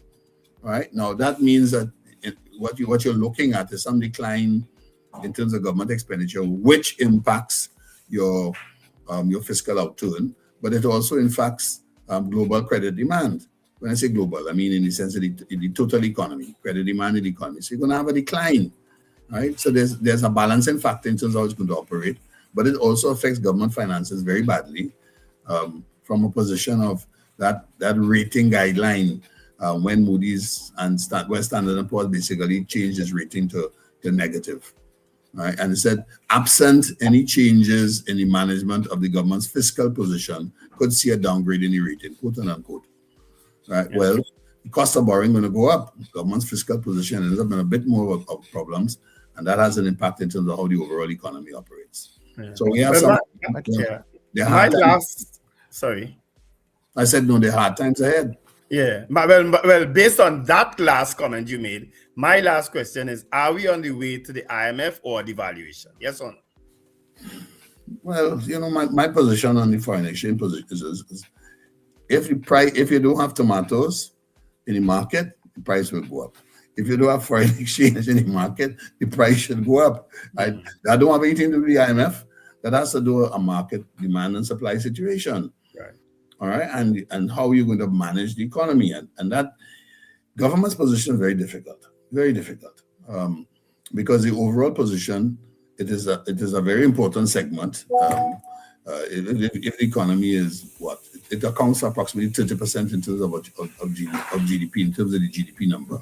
So what it does affects the overall figure as well, but that is also affected by the energy sector, right, and is also affected by other situations. So we're in a situation where government is organizations which aren't in a position to meet all of the debts and start to adjust automatically affect the overall level of demand. Right? We are in an adjustment process. There's little foreign exchange because of what is taking place in the energy sector. What are your options? Yeah. All right. Well, Mariano Brown, thanks again for joining us on the Breakfast Show and enlightening us and giving your views on the economic outlook for Trinidad and Tobago. Well, thank you very much for having me. And I always like to hear what I have to say. Of course we do. Of course we do. Sometimes I sit back and I wonder how you remember all this. But of course, look where you are. Look who I'm talking to. So. Well, I live these numbers. I know. I can tell. Thank you very much, Mr. Brown. Thanks, Mariano. Take care. All right. Of course, that was Mariano Brown, former minister in the Ministry of Finance, former Minister of Trade and Industry, and of course, principal of the Arthur Lockjack School of Business. Right. So we are speeding with the news that is late, and then we'll come back with the karaoke that is very late. So don't go anywhere. We'll be back.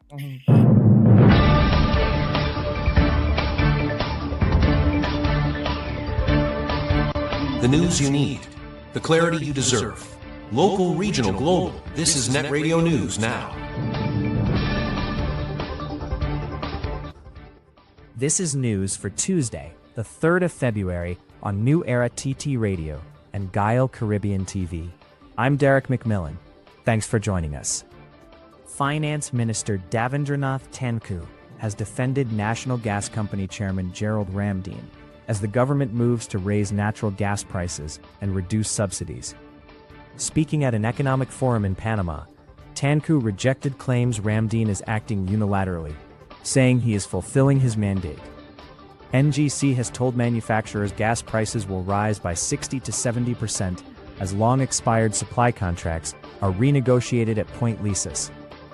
Ramdeen said companies benefited from subsidized gas for years, sometimes paying below NGC's own cost. Tanku acknowledged concerns from downstream industries, but insisted taxpayers can no longer absorb subsidies for private firms. He said even with the increase, prices would remain internationally competitive, and urged businesses to improve efficiency as the country faces tight gas supply. High Court judge is calling for the mandatory use of body cameras by police officers in Trinidad and Tobago. Justice Frank Seepersad made the appeal while delivering a ruling in favor of Elton King, a member of the regiment who sued the state for wrongful arrest and malicious prosecution. The judge also urged citizens and police to rely on cell phones and CCTV to record encounters until body cameras become standard. King was awarded $100,000 in damages and legal costs, as the judge raised concern over what he described as the serious erosion of public trust in the TTPS. A new twice-weekly Win Air flight service between St. Martin and Trinidad officially began on Sunday, touching down at Piarco International Airport just after midday with 45 passengers on board. But for Karen and Ryan Pinheiro, the moment was far more personal. They watched proudly as the aircraft arrived, piloted by their son, First Officer Shane Pinheiro, alongside Trinidadian Captain Michael Awai. Karen became emotional, recalling that she once flew with Shane during his training years, long before he became a commercial pilot. At the official welcome ceremony, government and airport officials described the new route as a major step forward for regional travel, tourism, and business opportunities. For Shane, however, it simply means more chances to return home, reconnect with family, and enjoy Trinidad's culture. Police in Siparia are investigating the death of 49-year-old art teacher Shanta Kesun of Mendes Village, Debe. Kesun, a mother of two and a teacher at Debe Secondary School, was found unresponsive at her home on Saturday morning. Her 73-year-old mother told police she went to bed Friday night, but was later seen convulsing in the early hours. Although she was initially breathing, she became unresponsive and stopped breathing by around 6:30 a.m. An empty medication card was found near her bed. Reports indicate Kesun had previously attempted suicide and had spoken of her intentions the night before. Tributes have since poured in from the school community and local organizations, remembering her lasting impact on students. In some good news, Trinidad and Tobago was represented twice on the Grammy stage last night, with local talent earning recognition in both music video and classical categories. Trinidadian producer Jolene Mendez was part of the team behind hip-hop star Doechie's hit Anxiety, which won the Grammy for Best Music Video. With Doechie and the director unable to attend, Mendez accepted the award and delivered the remarks. Also making headlines was Trinidadian-Canadian conductor Kwame Ryan, who won Best Opera Recording for the Houston Grand Opera production of Jake Heggie's Intelligence. The 68th Grammy Awards were held in Los Angeles, celebrating top achievements across the global music industry. In international news, former Labour Minister Lord Peter Mandelson has resigned from the Labour Party following new revelations linked to the latest release of U.S. court documents connected to Jeffrey Epstein. The documents reportedly include emails suggesting Mandelson shared internal government information and advised pressure on senior officials during his time in office. Prime Minister Keir Starmer has ordered an urgent review of Mandelson's past contact with Epstein and said he should no longer sit in the House of Lords. Several MPs have also called for a criminal investigation, and the Metropolitan Police says it has received reports of alleged misconduct in public office, which it is now assessing. Mandelson has not yet responded to the latest allegations. And that is news at this hour. That was news now. Stay informed with New Era TT Radio, Net Radio. Step inside the Gayal, where tradition lives. Sunday, 8th February from 12 noon, the UEDCFA presents The Old Yard 2026. Wow! Experience the color and the power of traditional mass with Midnight Rubber, Pero Grenade, Gorillas, Jab Malasi, and more as they come alive. Feel the intensity of stick fighting with Keegan Taylor. Enjoy classic calypso hits from legend Ronnie McIntosh and witness a thrilling extempo clash between Winston Gypsy Peters and Myron Bruce, all happening live inside the Gayal at the Old Yard. Tickets, adults $100, students $80. Available at the UE Bookshop, at the DCFA admin office, or at the door on event day. For more info, WhatsApp 272-3232. The Old Yard, part of DCFA's legacy celebration. Don't miss it. Jump into savings at Furniture Plus. Enjoy up to 40% off in-store and online. Find amazing deals on furniture, appliances, mattresses, and more. Plus extra discounts on credit plans and free gifts with select purchases. Save more at Furniture Plus today.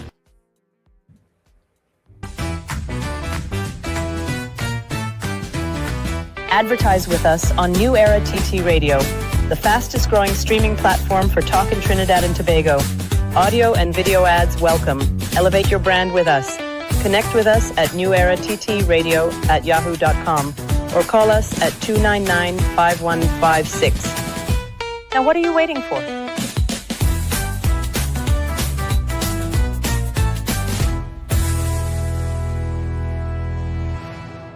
This carnival, the seas are calling. Production Sounds and Ace Limers Entertainment presents Foreign Exchange. Foreign Exchange. A carnival season boat ride like no other. I wanna be somewhere where the music is. Sunday, February 8th, 2026. Hearts Cut, Shakarama. Step aboard the Ocean Pelican and experience where soca meets the open water. Boarding 7 p.m.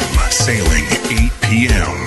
Music by Production Sounds. D.O.C.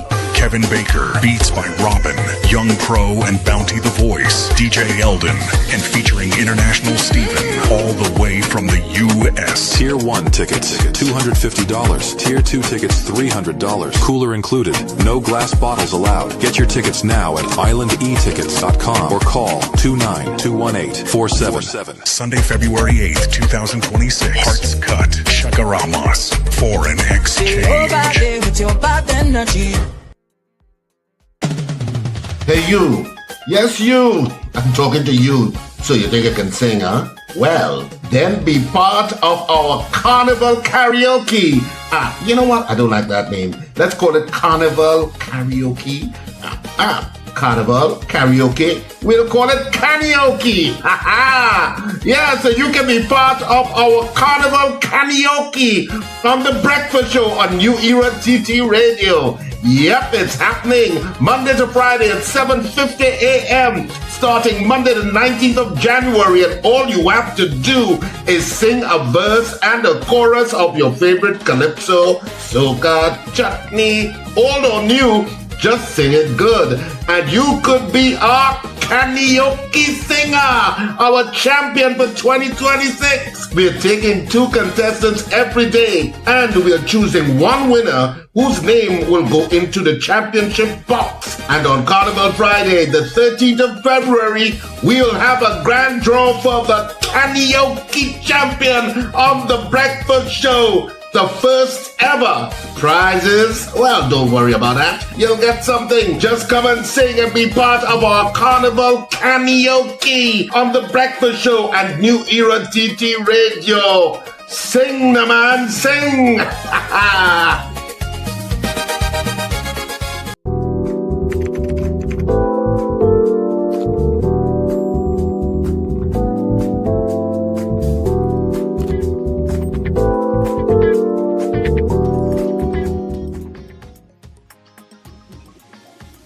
All right. An Aqua outrun a police SUV from Maloney to St. Augustine. But look at how I go in and just only buy Aqua now. I wasting my time in any other vehicle. You like to be in plenty roadblock? Well, it used to be Tita. Now it's known like it's Aqua. I know. But an Aqua outrun a from Maloney. People just think about it because it couldn't be on the main road, right? Because they get catch quick, right? It had to be on the highway. There's the Maloney lights. Then you go straight down to the Piaco lights. Then the next light will be. Did I miss one? No, right. Piaco lights. Then the next light will be Twin City lights, where you turn in by the mall. Then the next light will be Orange Grove lights. Then the next lights will be McCoy lights. And then the next lights will be Page lights, right? And they got in there in a back road in the back of St. Augustine. No, okay. All right, so the light that you are getting right now is the green light for you to come inside here and sing on our karaoke for 2026. You could be our karaoke champion. So the lines are open to you at 281-1315 or 299-5156. Let me get our numbers up inside for you. Right, so you can give us a call and sing your calypso, your soca, your chutney, all new. Whether you're from Trinidad and Tobago or you're out of Trinidad and Tobago, you can call, you can sing. And who knows, you could end up inside of the championship box, where on Carnival Friday, the 13th, Friday the 13th, Wendell, you could be our karaoke champion. I guess anybody who named Jason might win, and Friday the 13th was about Jason. Something like that, yeah. Wasn't it Jason was the guy named? In Friday the 13th? Yeah. All right. So people, the lines are open to you. So give us a call. We have like about 40 names inside so far. And we need a few more. And you can win one of our fabulous prizes. Let us say thanks to our sponsors. We are people powered. So thanks to the folks out there at Sunshine Snacks. Feel good. They're going to get a couple hampers. To Damien and Amanda, we have a case of beer. Bauer Pet Supplies. CJ out there in New York. Far Rockaway. Michael in Long Island.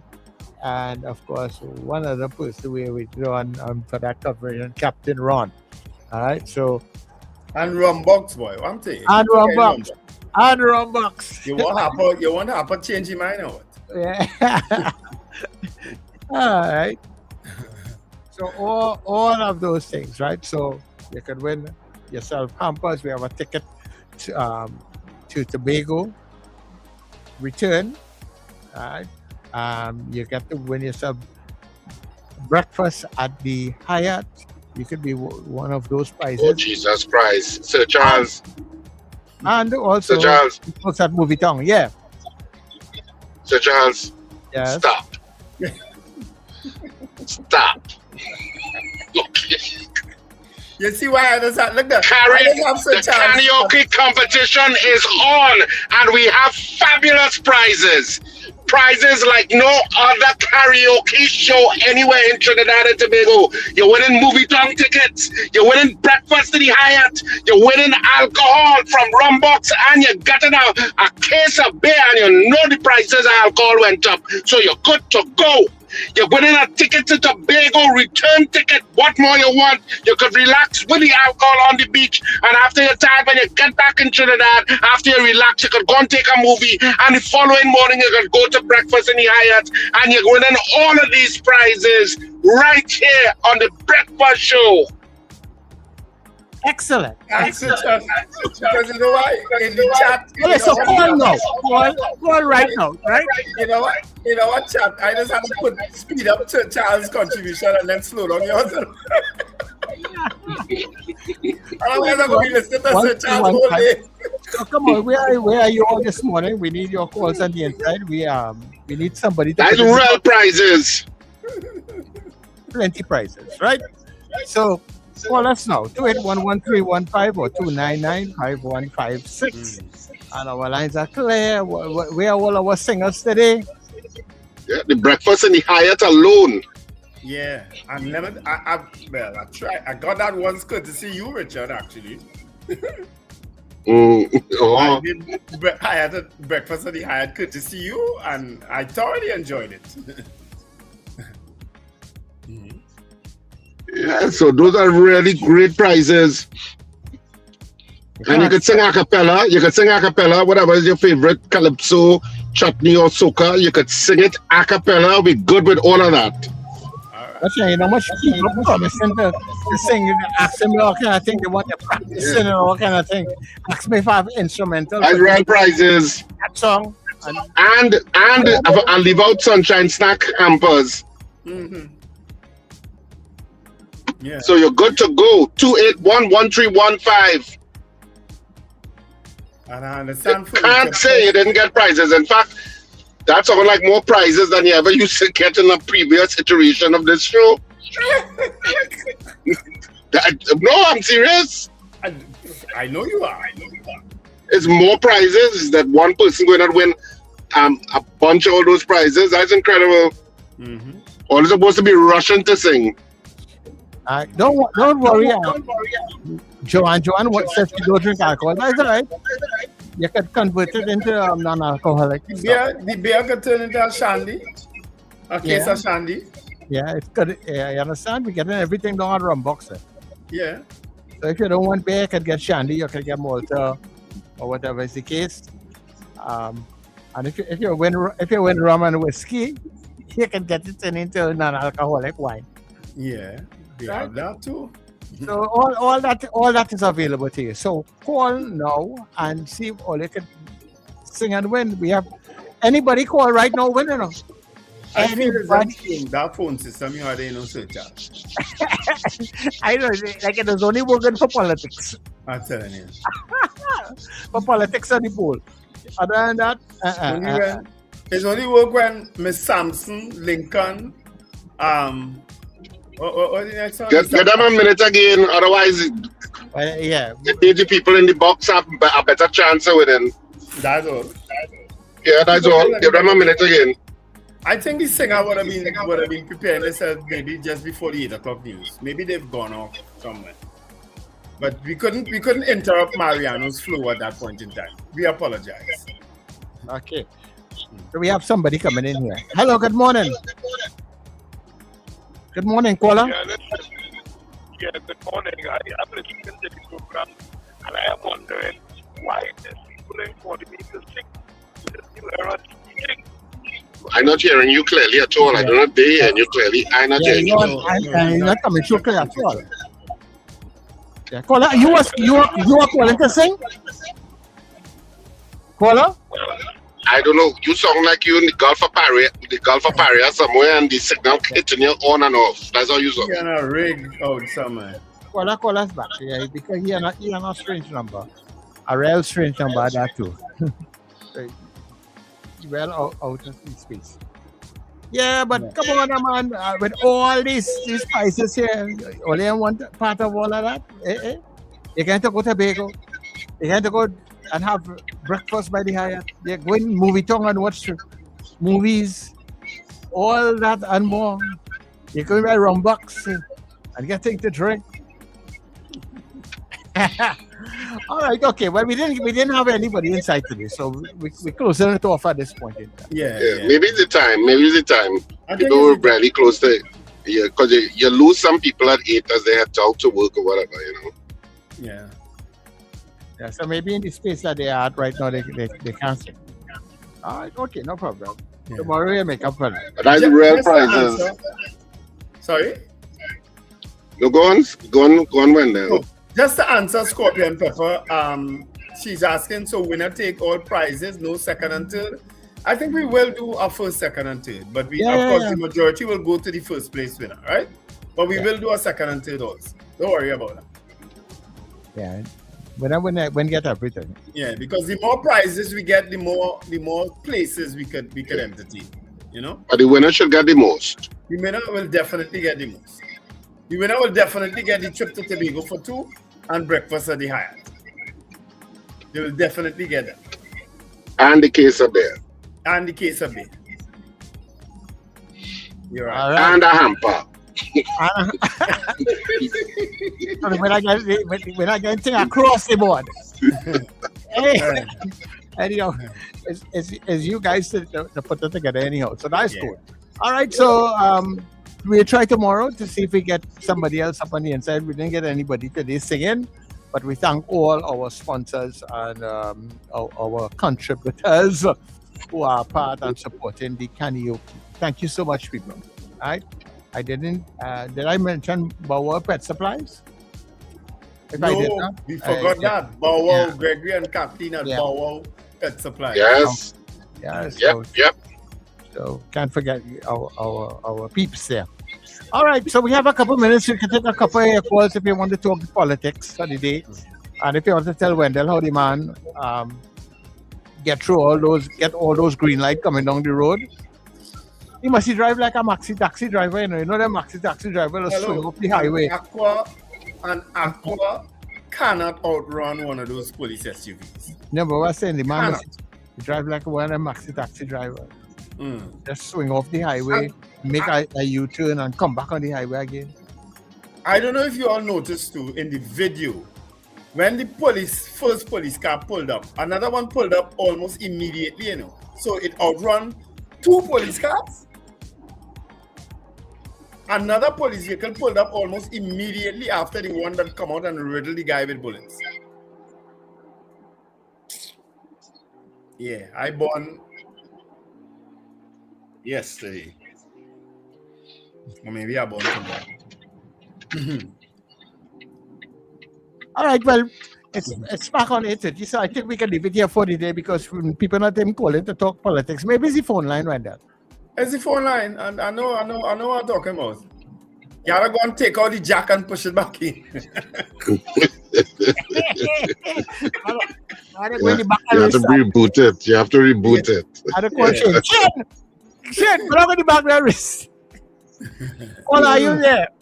Yeah, you know, long I call you. Yeah, you can be calling long time. Yeah, the phone said the box full up. Since you was talking about the box full up. I called him again with you this morning. So you want to sing still? Yeah, when I go to our kitchen, got the station up in Panorama. All right, go ahead, Mr. Grant. Once your Charles allow it, no problem. Yeah, go ahead, Mr. Grant. All right. It was dark inside a big park. I was feeling like a king alone. Me and my girlfriend lay alone. Well, I heard a noise, a screeching noise, and I looked frightfully, realizing I was inside a cemetery. You talk about run, I nearly bust my head. Running from the dead. I said, run. I could go say, don't run, me lad. You're running from the dead of God. I fall down between a root. I get up like a zoom, zoom, zoom. Bam, bam, bam, bam, bam, bam, bam, bam, boom, boom. Yeah, Mr. Grant, that good enough. You sing all kind of thing there, boy, Grant. Mr. Grant, you can be a little medley, but that's cool. Change up all kind of lyrics here. Thank you very much, Mr. Grant. Like somebody else actually trying to get in, Sir Charles. I hear the beep. Yeah. Take All them. right, Mr. Grant, thank you. Thanks very much. Take them. We go find out if they want to sing too and judge between them and Mr. Grant. Hello? Caller. Hey, I sure I was hearing a beep. I'm very caller there. Caller, go ahead. Virginia.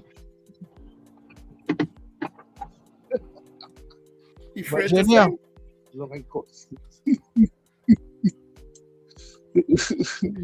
Virginia, you playing the fool, man. You just laughing on the phone?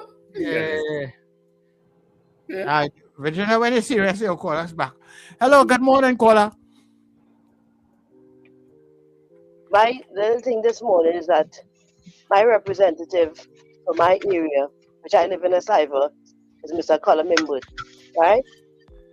When you all were on the next show, I sent out a lot of photos concerning a sinkhole in our area, saying anytime, when a block of hole half of the road, just one vehicle can pass. And that has been going on for the last couple of years, right? We seek to see if we can get him to come to see if he could, take a look at what taking place up on the cyber. We never see him before. But to my great surprise yesterday, I saw him and Penelope Beckles down by the Samaru family, which is my neighbor, you understand? The community center, the road is in a total. I would like somebody to come and go up to the community center, see the road and visit the community center and take a good look at it and see the condition our community center is. You see, up on the Cyber Road, Maraval, or the Cyber on the whole is forgotten. He represents us because he don't lose a seat in our area. He don't lose. He's a winner up here, right? And all we ask for a little represent and not like that taking place. But to my great surprise, I saw him down there yesterday and saying to myself, this is politics. Understand? What is this? He could drive up a little further and see what the residents and them was asking you about to come and visit the road and see what could be done, you know? Yeah. I So hear that you is loud my and clear. Politics. And when then you supposed to know, I talked to Steve Khan more than once. I said in 50 years. I remember you calling in. Yeah. Yeah. Yeah. And you probably label me as something else. I would tell you next time we talk who I am. You I understand? don't label people. Sorry, not me. Yeah. No, I that is me. You see, when you're doing something good, I would praise you. When you ain't doing it, you have to get your licks straight. You understand? Yeah. And I find when I see him down here, I mean, I don't have a problem with visiting, but I mean, look how long we asked you to come and see what is taking place with our road. We have things that they need. I would like all your time, anytime, to come and visit our community center in the side. I would really like all you to come and visit it. All right. Really like all you to come and see. Yeah. Okay, no All problem. right, Paula, take care. Yeah. Thanks much. No problem. Yeah. Thank you very much, yeah. God, man. Look. But you know, I'm the last Can you person. hear me now? yeah, we are Can you here. hear me now? We are here, you know. But you no longer trying to get you ready to sing and everything. Oh, No, gosh, no, that's you what ain't to do trying with no a long deputy. time. A deputy, I can't. But listen, I'll be a guest artist with video, everything. Come Fantastic Friday. I can assure you of that. Right? Oh, you want to be a guest artist? You don't want to Yes, contest. You don't want to compete. You don't want to compete. You want to compete. Yeah, I like to compete, but it's nice. It's okay. I mean, yeah, it's okay. But I'll be a guest artist on Fantastic Friday. Video, everything included, you know. Yeah, right. you want a sample? You want to give me a sample now? Yeah, but No, music keep everywhere. I can't do the music now. As I say, my boss just working with a deputy here. So I can't do that. No. Save it for the Fantastic Friday. You ready? Okay, yeah. A cappella, but it's an extempo, by the way, okay? An adaptation of Kitchener's Not a Damn Seat for Them, okay? Go but ahead. it's extempo. Ready? Go ahead. Go ahead. Not a damn seat for we. Yeah, give me people, sir. Not a damn seat for we. That's a little teaser. Imagine when I have the video. All right, Virginia, thanks much. Can't wait to know. We are absolutely ecstatic and excited. Yeah, We are overwhelmed with joy. Can't wait to see that. Thanks, Virginia. Yes. Anyhow, Wendell, that's where we're going to leave it for today. Yeah, folks, have an absolutely wonderful day. Remember to let go and let God. Our guest tomorrow will be Gavin Hira. He will weigh in on ZOSO and other issues surrounding our security network. All right, he'll be our guest tomorrow. Take care. Bye-bye. All right, so Richard is not here, so stay with us here on New Era TT Radio. Don't go anywhere. We have good programming that continues all throughout the day at newerattradio.com. New Era TT Radio on TuneIn. So you get us on all your Google and Alexa devices. All right, so stay with us. And we got a whole lot more for you, as this has been the Breakfast Show. Breakfast Show. Yeah.